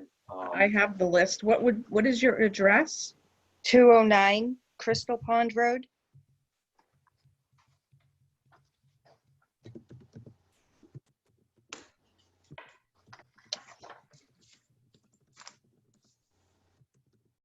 I do have you on the list, and it does look like a notice did go out to you. Well, I have not received any. I believe the regulations state that notices have to be sent, which it sounds like it was sent. Yes, it's stamped May 8th Okay. from the post office. And am I correct? The notices go out, but they have to be sent out within a certain period of time. And they were Okay. from the applicant's representative's office, KWP. Okay, so. Okay. Yes, please go on. Okay, so to continue, I'm agreeing with Mr. and Mrs. Charette and with Cindy Downs and with the other speakers that it's outrageous, the amount of buildings that they want to put on this property and then claim that they're not going to do anything with it in the future. If it's an unbuildable lot currently, why even buy the property and then expect to build on it? And then get a special permit to change it when you need to get a special permit to change it again in the future. It's just a vicious cycle, and I believe that it's gonna ruin the neighborhood. Thank you. Thank you. Delia, you had a comment? I saw you raise your hand, or you had a question? I have a comment. It was not unbuildable due to a deficiency in the property. That designation didn't mean that there was something wrong with the property that it could not be built on. It just that at the date of the previous subdivision, it was not approved as a building lot. That was not uncommon in the past. These days, that's not typically done, but it's not that it couldn't be done. Okay. It's really no different than if that subdivision had approved it as a buildable lot then, and then it sat there vacant for all these years. The only difference is they wouldn't have to come here to get it approved as a buildable lot, and they would just be submitting their special permit application. Is there anything from any other members of the public who have not had an opportunity to speak? Otherwise, I'll ask if there's anything from any commissioners. Yes, can you hear me, Jeff? Yes, can you please state your name for the record? This is Valerie Ayeto from the New Roxbury Land Trust. Yes, thank you for attending tonight. My concern is everyone refers to what will be recorded on the deeds. I would like to know what mechanism is in place to check on what's recorded, to have the public know what's on record with the deeds. I know from past experience that there is no mechanism to check what deeds say. There isn't even a mechanism in place on the records for someone to find out if there are offenses, environmental offenses. I'm not saying that that's the case here, but I'm just saying that there is no mechanism in place to check the deeds unless it comes up for sale. And then that's a whole different situation. You've already addressed that. And that's when those mechanisms will come into play. But I agree with all the concerns.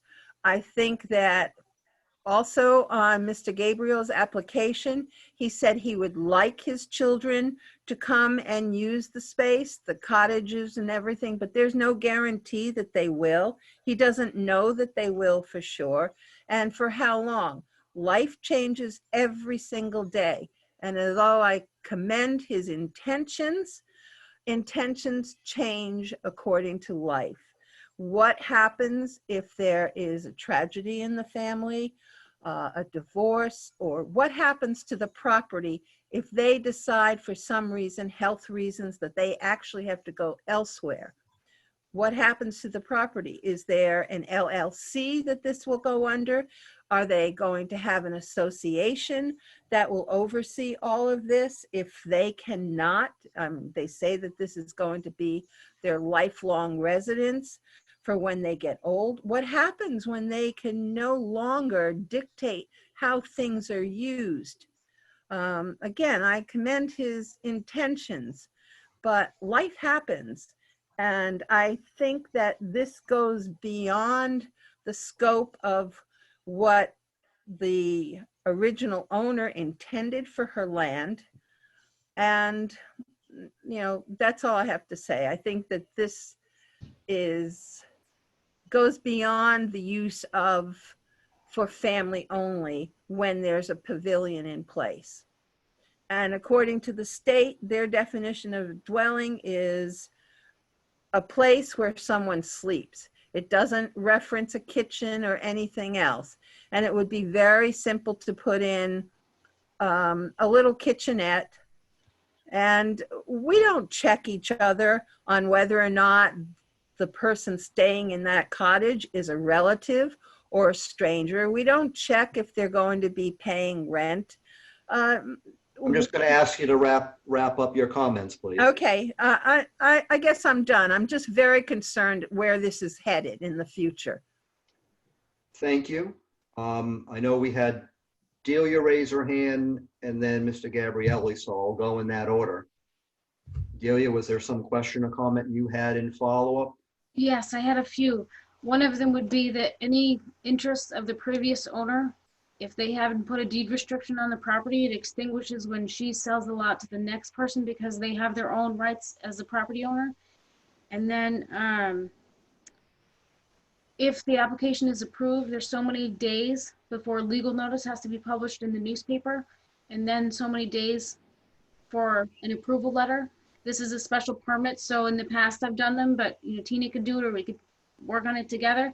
Anyway, that letter goes to the applicant and details what goes into what the commission had made for conditions and restrictions on the property for the approval.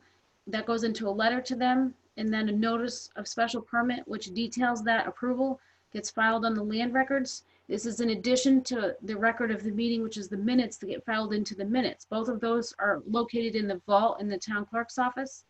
And within, actually, I don't believe there's a deadline for a Mylar to be filed with a special permit like there is with a subdivision, but this application has a subdivision, so that one has to have a Mylar filed that's detailing the subdivision. The special permit application has to have a Mylar that details the details of the special permit, any conditions that apply. That has to be, both of those Mylars, I should have mentioned, have to be signed by the chairman. They get reviewed by the town planner and by the zoning officer to make sure that they include everything that was part of the conditions of approval. Any corrections made to the map that are required, that gets signed by the chairman, and then it gets filed on the land records. There's no notice to the public that it's been filed, but you can see the notice of the approval in the legal notice in even any applications that are denied. All decisions are recorded in a legal notice, and then you would be able to come into the town hall and, providing we're done with COVID by then, and check to see what was recorded in the land records. If it's before we're out of COVID for some reason, then you'll be able to contact the town and find out what was recorded on the land records. And then my next Yes, Delia? response is about what happens to the property if it transfers out. As I've said in the past, any approved special permit is recorded and legally enforceable, so that approval travels through to any future owners until someone gets it changed. And you can only get it changed by going through this process. Mr. Gabrielle, you had your hand up next. I'll recognize you. Yes, Stephen Gabriel, the property owner. There seems to be some questioning of our intentions and our motivation, as if we have ulterior motives. All I can do is assure folks that we do not. I've been a public servant my entire life, 34 years in the Navy, 11 years as a civilian serving in the Navy. In addition to my active service, I have high security clearances. I tell the truth. I'm transparent, and I don't play that game. And I know you can't. If you don't know me, you don't trust me, that's fine. All I can tell you is I'm being honest. We have no ulterior motives. I am in communication with the previous owner, the seller, frequently. She lives in Seattle. I communicate with her family. She is thrilled with what we're doing with the property. We are the type of buyer she was looking for, and that's why she sold us the property, in her words, not mine.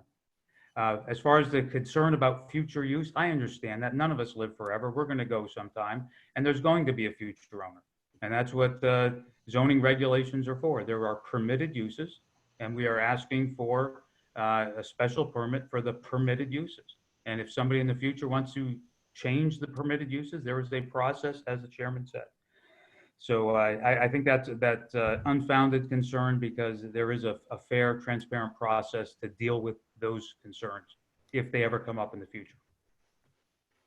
Is there anything from any other member of the public who has not had an opportunity yet to speak, or anyone on the commission who has anything further? Dr. Gordon, I have a question. Who is that? Jeff Kelleher. Yes, please go ahead. Thank you for attending tonight. I just want to clarify, and I don't want to question Mr. Gabriel's intention, but there's an application for a duplex as well as 4 cabins. Would that exceed the dwelling limit, or am I misunderstanding the dwelling limit of the regulations? Tina or Delia, did you want to answer that?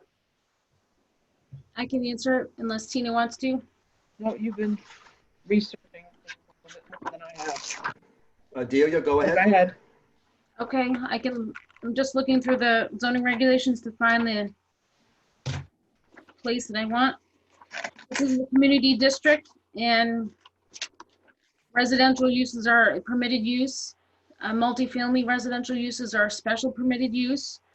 And without needing the special permit, you're allowed to have an accessory apartment, so that part is not what requires a special permit. And the guest houses, which are allowed on any property with a permit, they need a zoning permit and a building permit, but that's not what requires a special permit. It's the second dwelling in the multifamily structure that requires a special permit. So the guest houses are not considered dwellings by the zoning regulations because they do not have kitchens. They are not independent dwelling structures. So if I may follow up. Yes, please go ahead. Just I'll just note that, Mr. Kelleher, you're speaking again. Thank you. So, I'm just referring to the Connecticut statutes. I believe a dwelling is any place somebody may sleep overnight. So I just want to clarify that the cabins don't count as dwellings in your opinion? I will find the definition for guest house for you in the zoning regulations, just a moment. Well, the definition for dwelling is a structure or portion thereof that is used exclusively for human habitation. And for guest dwelling, a guest house, is that what you were looking up, Delia? Yes, I have it here if you'd like me to read it. Yep, go ahead. We'll have it on the record. A detached accessory building located on the same premises with the main building for use by temporary guests of the occupants of the premises. Such quarters have no kitchen facilities and are not rented to the general public or otherwise used as a separate dwelling. That means it doesn't matter, they couldn't rent it to their sister or a child or nephew or whatever. They can't rent it to anyone. Jeff? Okay. Sid Blodgett, you had a question as a commissioner? Jeff, in your definition of dwelling, there was no reference to a kitchen. Is that right? No, actually, that's to me. Yep, sorry.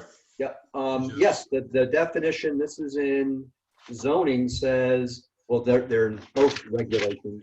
It says a structure or portion thereof that is used exclusively for human habitation. Then it talks about a dwelling unit. And that says it's living quarters, including cooking space and at least one complete bathroom designed for or used by one family. It says the term does not include recreational vehicles or seasonal cottages that are part of a seasonal resort. We have so many related definitions. We have dwelling, single family dwelling and dwelling unit. And then we have the guest house and we may even have residence. So We also have accessory. So single family dwelling is a building designed for and occupied as a home or residence for not more than one family, which doesn't specify a kitchen, but it implies that there's a kitchen because it's designed as a home or residence. And then a dwelling unit, living quarters, including cooking space and at least one complete bathroom designed for or used by one family. The term does not include recreational vehicles or seasonal cottages that are part of a seasonal resort. So it's the dwelling unit that gets into the living quarters, whereas dwelling is a more general type of definition. But then again, we have definitions for guest house, for accessory apartment. There are those different types of definitions. Did that answer your question, Sid, or I was gonna already had something more to ask? No, I'm just processing what you're saying. And so to say a future owner, after the Gabriel sell the property, could a future owner install kitchens in those 4 dwellings and not violate the proposed approval as it's before us now? Would that be a violation? That would be in violation of the regulations for guest house. And also if this is approved, it's approving it as including the guest houses which don't have kitchens. So if you go and put kitchens in, then you become in violation. Okay. Is there anything from any other commissioners or any members of the public who have not had an opportunity to speak? Otherwise, if there is nothing further, the matter for the commission would then be to continue the public hearing, which we could do to our June 4th meeting, which is a Thursday, if I got the date correctly. That's a special meeting. And we start at 7:30 and usually have public hearings start at 7:45. But if this would be the only agenda item, it can start at 7:30. I don't tend to make motions as chair. But Commissioner Rich, please. yes, Fred? I'll make the motion to continue the public hearing. And is your motion to continue the public hearing to June 4th? It is. At 7:30 or some other time? 7:30 is fine. Okay, because we just have to note what time we would do. Is there a commissioner to second that? I'll second it. So David Morse seconded it. Do we have any discussion on the motion? Hearing none, I'll go through the roll call. Where did I leave it? Here it is. Joe Adaletta?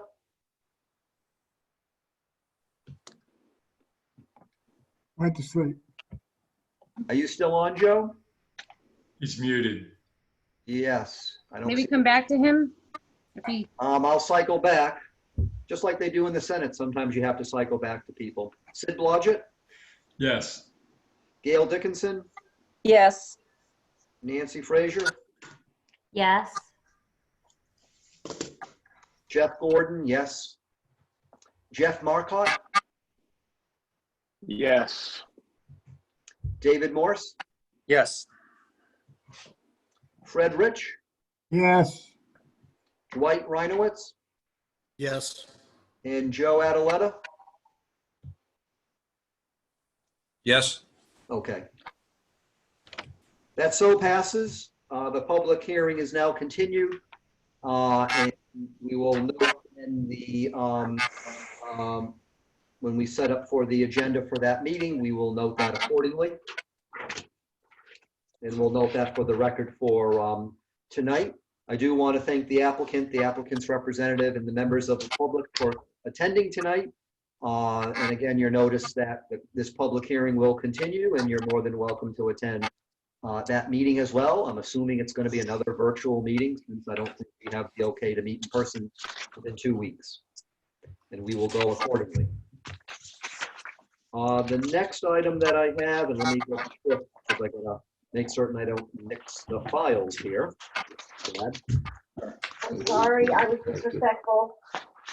But, you know, people need to be aware that any of these rules. Oh, no, that, ma'am, the, They're not gonna enforce them. ma'am, we're done right now with this part of the public hearing, They're so not gonna enforce them. at this point, there's nothing further to say relative to this agenda item.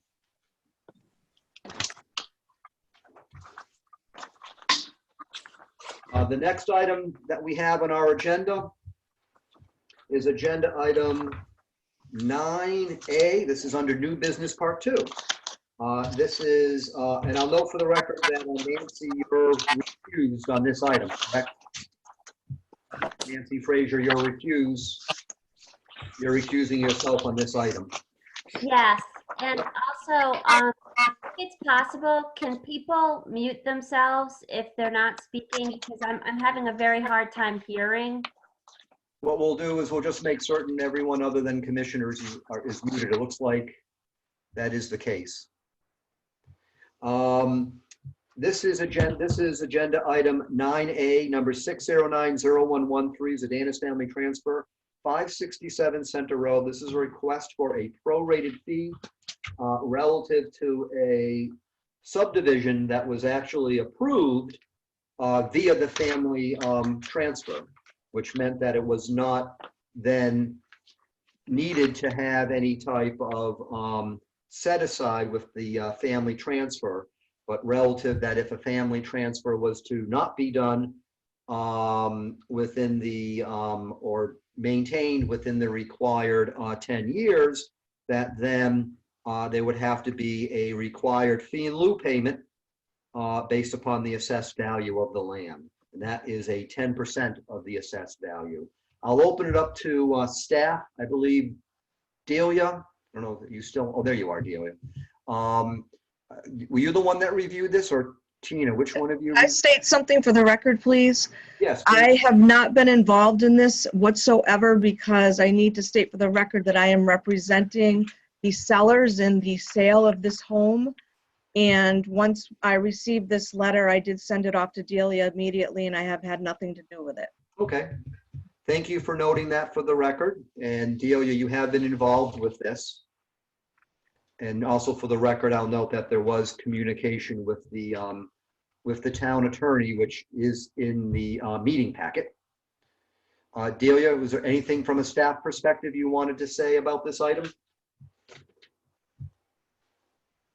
I think she's still muted. Delia? Can you hear us? yes, I just need to get my paperwork on that. Okay.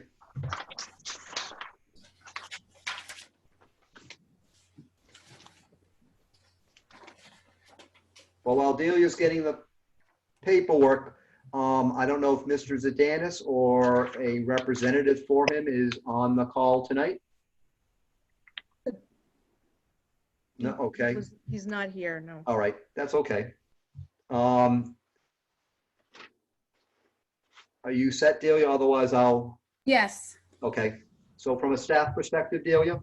So the subdivision was approved as a family transfer, and it was Mr. Zadanis's, or Mr. Zadanis Jr. It was his plan to live there, and as someone had said earlier, life changes, and he got a divorce, and the court has required that he sell the house, so he does not have the option to stay there, and so it's before the 10 years, and so he has requested that the fee be prorated, and this issue was brought up to the town attorney. And if he's still in the meeting, could let him speak for himself, or I could read the email that he had sent me.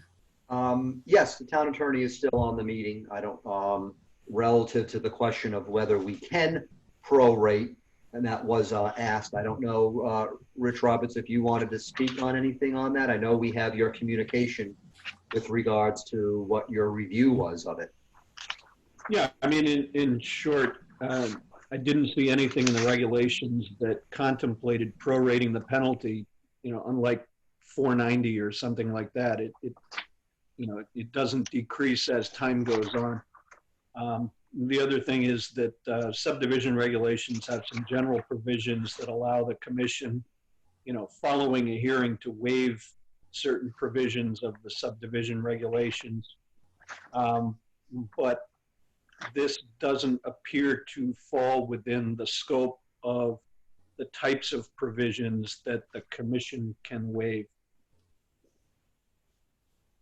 If I'm correct, my understanding is that because our regulations don't allow any prorating, because this would then fall out of family transfer before the required 10-year mark, that if it's going to fall out, then that means there would have to be a 10% fee in lieu of set-aside land of the assessed value. And I believe the appraiser assessed it at, let me just see here.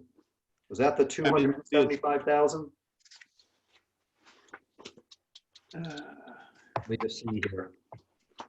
It's a big document, I think, that's talked about. But whatever the appraisal was, it would have to be 10% of that. Yeah, of the land value. Yep. So the issue would be if he's requesting to have this prorated and we have no authority to do that, we can't accept an application to prorate because we have no statutory authority and no authority in our regulations. But I'll open up if any commissioners have any other questions or comments.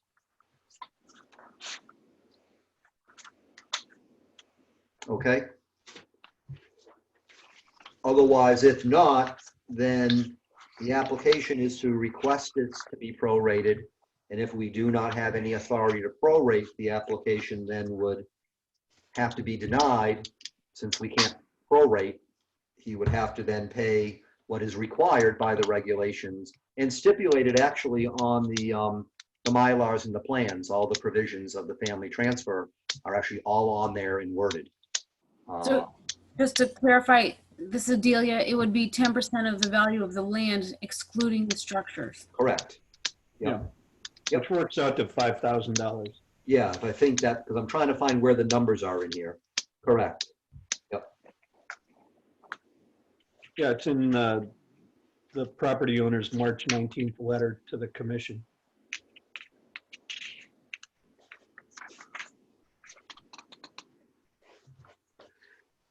Unless there's any further discussion on it, is there a motion regarding this application? I move we deny the application for prorating because we're not permitted to do that. And so that's Commissioner Dickinson. Is there a second? Second. Who was that? I second, Mr. Chairman. So Commissioner Marcotte seconded it. Do we have any discussion on the motion? Hearing none, let me go through the roll. Joe Adaletta? I agree. Yes. Okay. Sid Blodgett? You're muted, Sid. My mistake, I apologize. Yes. Okay. Gail Dickinson, Yes. Jeff Gordon, yes. Jeff Marcotte, Yes. David Morse,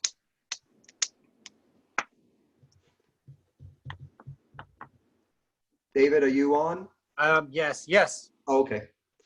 Fred Rich, Yes. Dwight Reinowitz. Yes. The motion passes, which means the application request is denied. Delia, you'll do whatever magic you do and you'll notify. Just 1 second. Can you ask Rich Roberts, do we have to have you make a motion or anything to require the fee in lieu be paid? I just don't want to miss the opportunity if we're supposed to have you make that as a motion or something. No, I understand. What, Attorney Roberts, do we need to do anything further on this item? Not really. I think it's a case of waiting to hear back from the property owner as to whether they are going to pay the fee, dedicate the open space, or neither, in which case the commission would put a notice on the land records and have a hearing and revisit the potential of voiding the subdivision, which would be kind of a draconian outcome for anyone. Okay. But at this point, no, there's nothing further you need to do. So there's already a house on the property. I don't know what would happen to that, but back when the subdivision was approved, this was discussed. I remember somebody asking them what would happen if they got divorced. And so that was decided back then by the commission that if there was a violation, they would pay it would be a penalty, not be the open space. Yeah, I mean, that's the most reasonable outcome. Okay. The next agenda item we have is 9B. This is number 639-0326 Bruce Norman, 198 and 197, map 5124, lots 13D and 20A. This is a modification of a subdivision, and it looks to be that this is actually for a boundary line adjustment, which would fall under subdivision regs, chapter 3, section 1, subsection D, and we have the process for that defined in chapter 4, part 3, item A. Tina or Delia, which one of you handled this? Yeah. I've reviewed it, but I think Tina worked with me on that. Anything from your staff perspective? Are you going to be showing the maps? I'm going to try to see if I can share the screen and show them here. I'm just going to get to the part and see if I can get that to call up here. Let me see. My map is, looks like we have, which map do you want? The parcel history or the? Well, actually the PowerPoint, it has all of the details on there. I have the PDF file. I don't have a PowerPoint. I don't have any PowerPoint. All I got was whatever was sent to me, and it's PDF files. Well, check the PDF, because that may be the same thing. It's 15 pages. Your memo is 1 page, and then it just gets into various maps. So parcel history, I can show what we have. Let me see if that will work here. Let me see. Am I able to show it from my screen? If you have the file, you can. I'm just trying to see if I can get this to show and to do what I need it to do. But if you have it and you have a PowerPoint, then go ahead. I'm just trying to. I'll show it. I'll show it as best as I can here. There we go. Let me see if I can share the screen though. All right, let me see how here we go, share screen. Let me see if this will work. Here we go. Let's see if this works.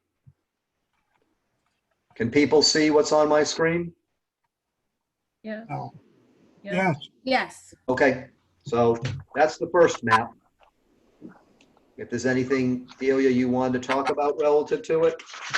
or I can open it up to the applicant or the applicant's representative. Well, this page shows the parcel history. And so if you had any questions, you can ask the applicant's representative. I think he's here tonight. Yeah, good evening. My name's Paul Terwilliger, licensed land surveyor with PC Survey Associates representing Mr. Noren.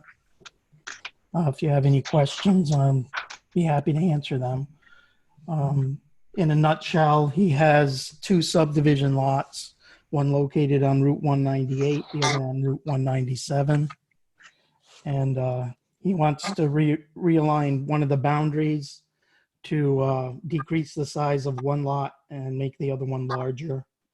He'll be changing a approximately 6+ acre lot down to a 2.6 acre lot and increasing a 9.58 acre lot into a 13.65 acre lot.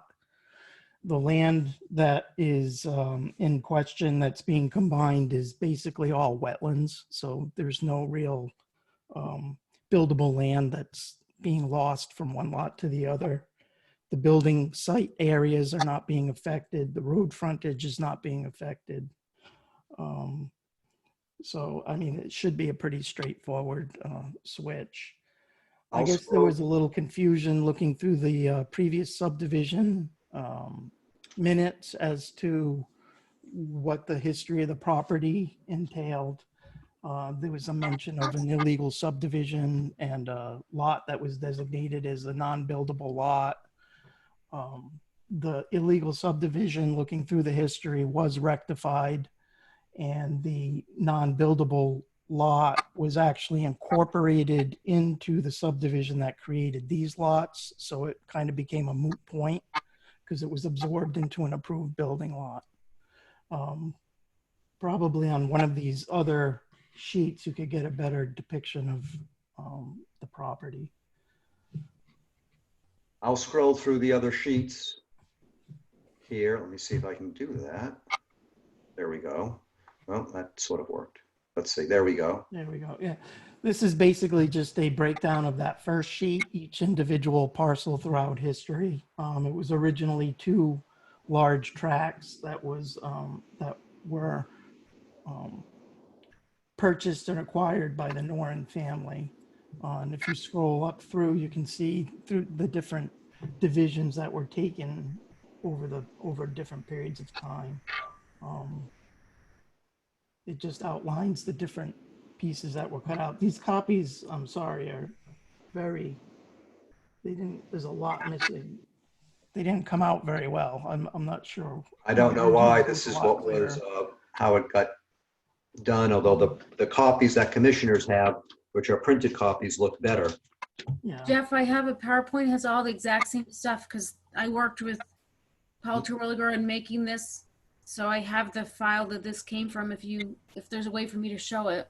If any commissioners wish to see it, you have to share your screen if you have that capability. You may I not. thought only you could share the screen. I don't know if I can. I can't share anything that you have. It has to be on mine. So, but I'm just scrolling through the different maps here. Okay, this map is one of the sheets of the original subdivision map that was approved in 1994. This lot 20A is the lot that's on Route 197, which is the larger of the 2. It was originally 9.58 acres. If you scroll down to the next sheet, you'll see the other lot that's on Route 198. It's about 6.6 and some change acre lot in like a dog leg shape. And basically, I don't know if you can see my cursor or not moving on here, but you won't. We only will see mine. Just yours, huh? Okay. Well, the new property line, if you scroll, actually, it's outlined. If you scroll through, I've got the markup of these maps that show what what change is being done. The line, there's a, if I actually scroll up to the next one, I think it would be a clearer picture. So we're creating a new line from corner to corner to cut off 4 acres of that dog leg and add it to the lot that is above it.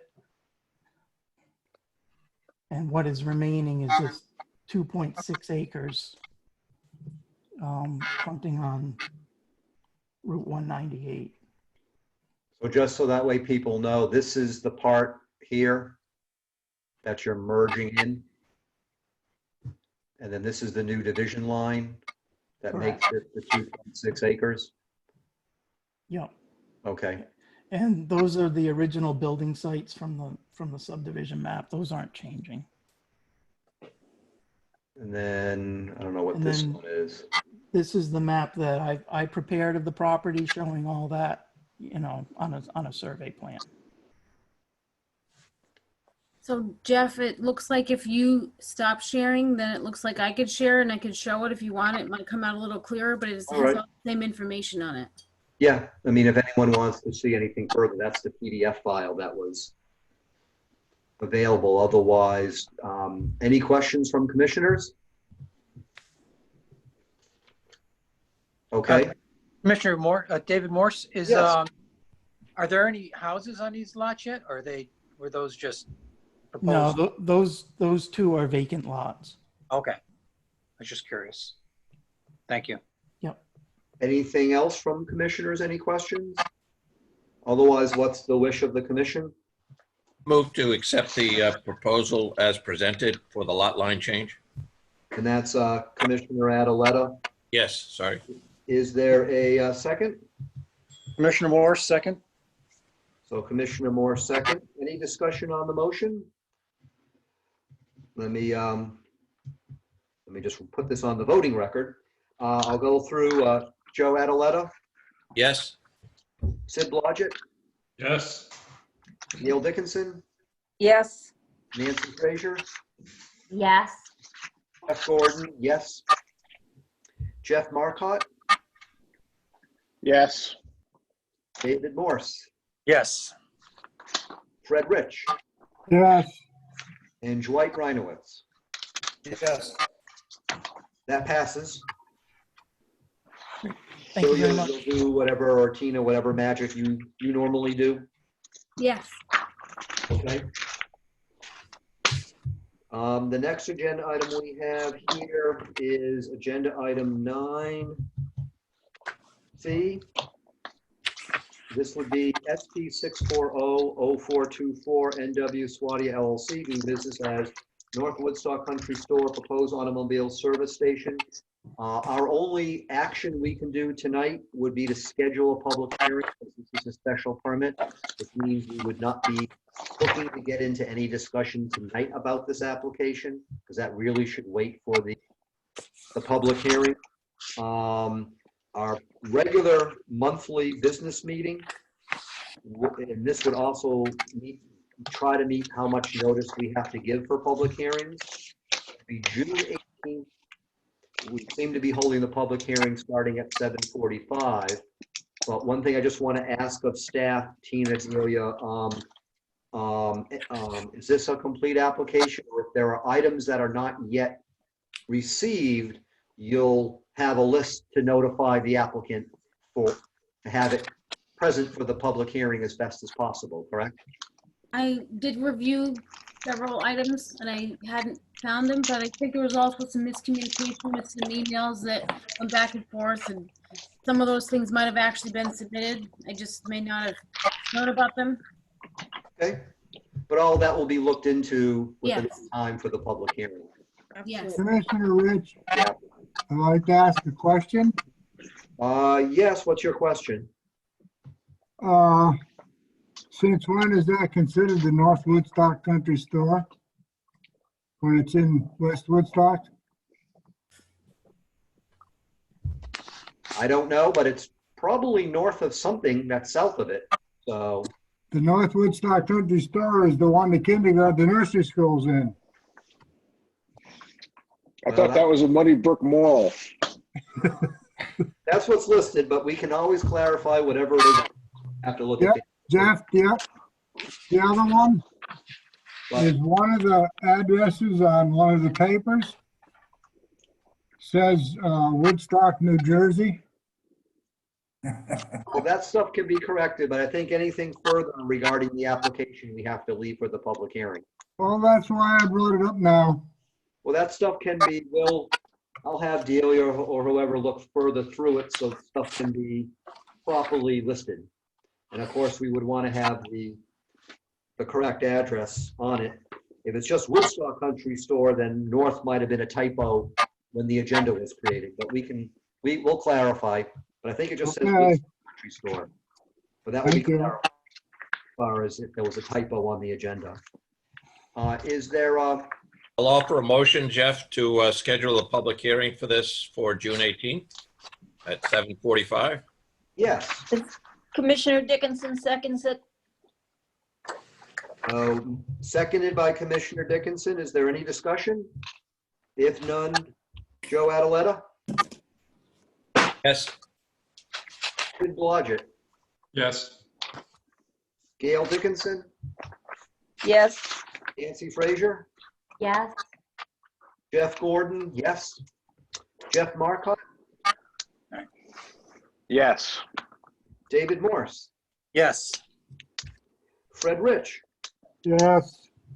And Dwight Reinowitz? Yes. I take that passes.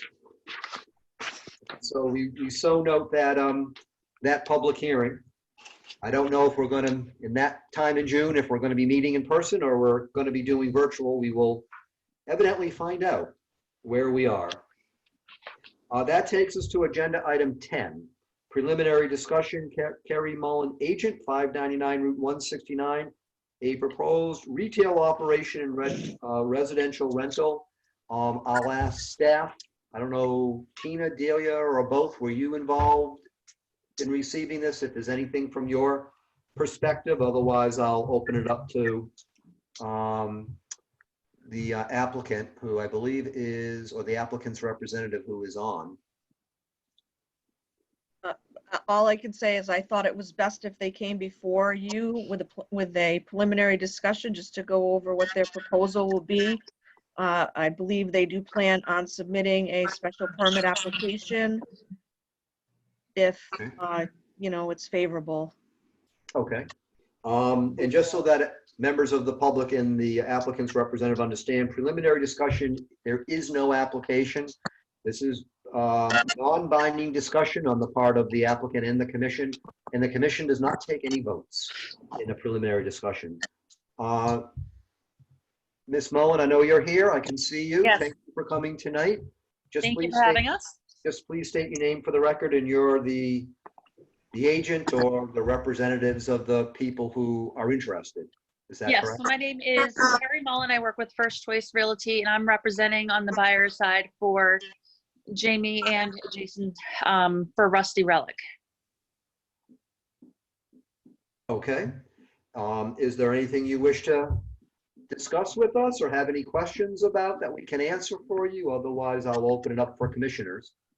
Yep, so we're looking to purchase one of the Woodstock Academy residential houses, 599 Route 169, 171, I have to look it up.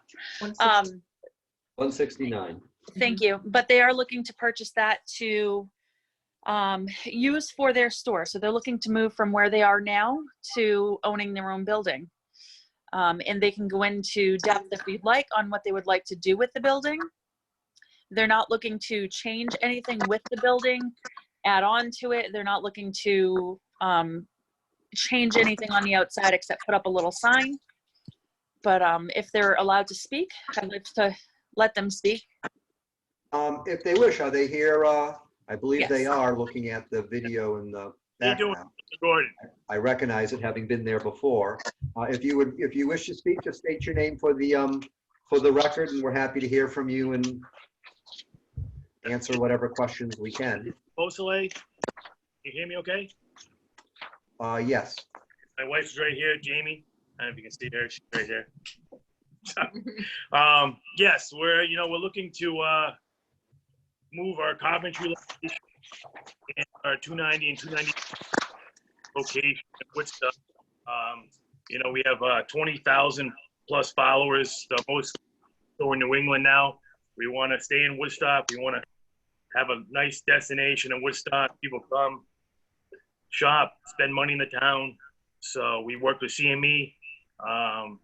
We're looking at, we have plenty of parking for everybody. And and I know it's a historical district. I'm not looking to change anything in the house. We love the house. We live inside. So we just want to stay in Woodstock and be a part of it. So that's, we've been in business for 4 years now, and things are exploding. We go to Pennsylvania week. We have 7 different Amish men that make all our furniture, and we want to display it in the house so people can come. We have people come for 2, 3 hours, 4 hours away. So, I figure once they're in the store, spend money in the town and gas, cigarettes, food, whatnot. So I think it'd be great for you guys and us as well. So. This is Carrie Mullen speaking again, the agent. So it'll be really great for them to invest in their own property to do this. I'm sure they can invest money versus spending the rent. So that's another big thing for this. They're really good for Woodstock. They bring a lot of people. And my understanding is, based upon the info sheet you provided us, you're also looking to see about renting the 1-bedroom apartment on the top floor. Is that correct? Correct. Yep. You want to rent that.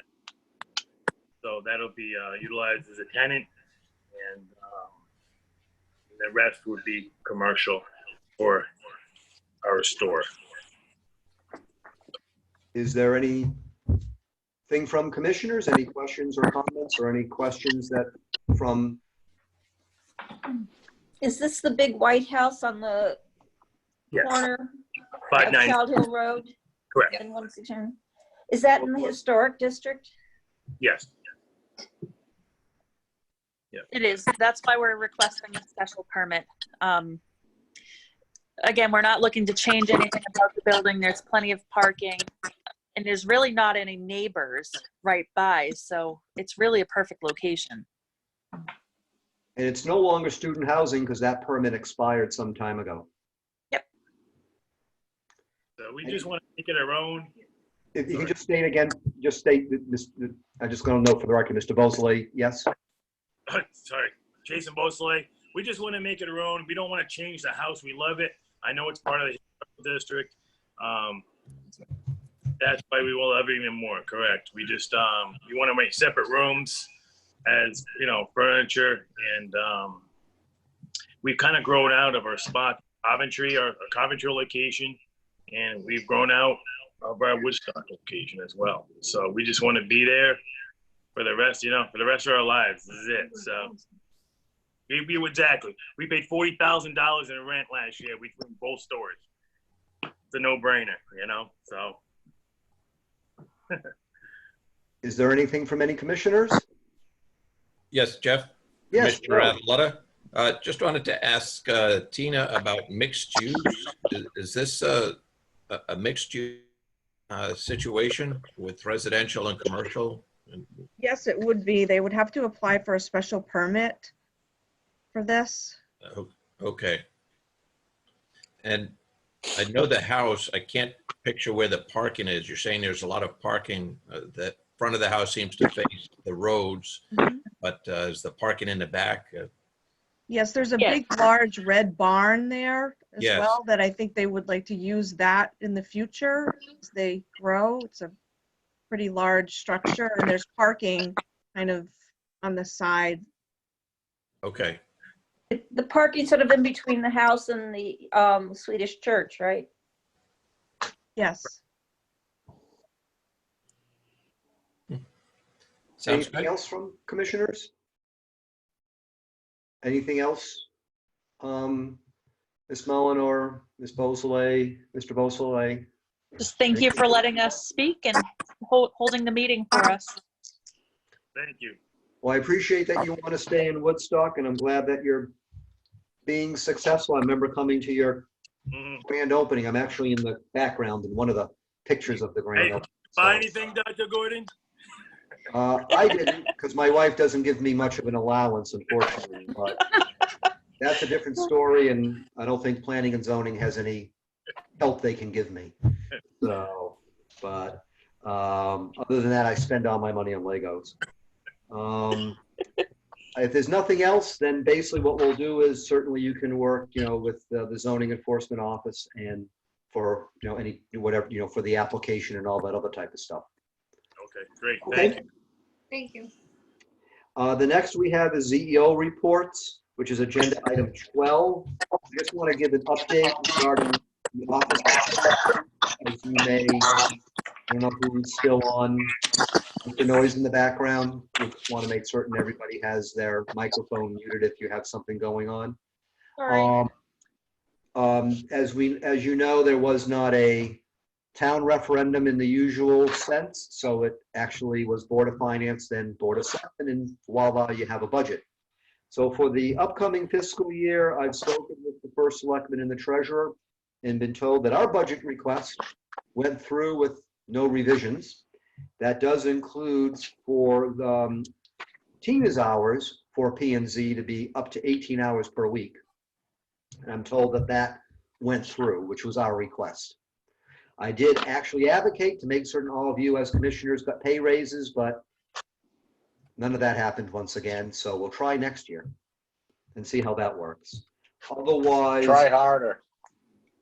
I asked Mike Doherty, the chair of Board of Finance, every year to double my salary, and he says it does. Because 2 times 0 is always 0, and they are gracious enough to do that. But other than that, but I am pleased that we actually did get our budget request through, especially relative to the additional hours. If you remember, there was a fiscal year prior where it was down to 6 hours a week. So I think we've gone a long way trying to move things forward. And I'm told that things are still budgeted for Christine French to do land use clerk, which is good. Otherwise, Tina, you have your report with regards to permits and enforcement. Yes, if anyone has any questions, it has been a rather busy couple of months. I think with people being home, they're really tackling some of their household projects and additions and sheds and all kinds of wetlands issues. And so it's been quite busy. But if you have any questions, I'd be happy to answer. Anything from commissioners? It is quite a lengthy list of various things that people are doing, and which is nice to see. Okay. With regards to citizens' comments, are there any citizens' comments not pertaining to any of the agenda items or anything pertaining to zoning enforcement? Yeah, Fred Rich, Commissioner. Yes, Fred. Yeah, I'd like to ask David Morris to fix that clock behind him. What's wrong with the clock? It says 4:30. That's been dead a long time. That's right twice a day. That's usually more than I am. That's correct. It is correct twice a day. Yep. Fred, is that a motion? That's up to David. I'm not paying for it. I would hate to have to get the town attorney involved to force some No. for the clock. So I did not notice that, Fred. So budget review and bills, there's no bills to be paid. In the treasurer's report we have, I think we've been doing a good job as a commission, not wildly spending our budget money. But we do have that report in there that we get every time, so that's in there. At this point for this meeting, we do not have any correspondence. Fred? Move to adjourn. Seconded. So Commissioner Rich to adjourn. Who seconded? I missed that. Me, David Morse. Oh, David Morse. Commissioner Morse. We can't have a Adjourned at discussion on 4:30. adjournment other than, I thought we would have more time tonight. I was going to go through some nice stories, videos, things like that, but I guess that will have to wait. I'm going to read the roll for adjournment. I'm going to assume it passes, but I'll go through it. Joseph Adaletta? Yes. Sid Blodgett? Yes. Gail Dickinson? Yes. Nancy Frazier? Yes. Jeff Gordon? Yes. Jeff Marcotte? Yes. David Morse? Yes. Fred Rich. Yes. I think I already knew the answer to that one. And Dwight Reinowitz. Yes. Good night, Mr. Chairman. I have us adjourning at 10 p.m. Thank you, everybody, for bearing with us with the meeting and getting the work done. I appreciate it. I think this actually did work out okay. Yep, seemed to go well, Jeff. Thank you. Yep, thanks, Jeff. And thank you, everyone, Thank for you. being able to connect in. And certainly to, again, Crystal, again, thank you for getting us up on running on Zoom. You're Stay safe, welcome. everybody. Take care. Yep, good night. Good night, all.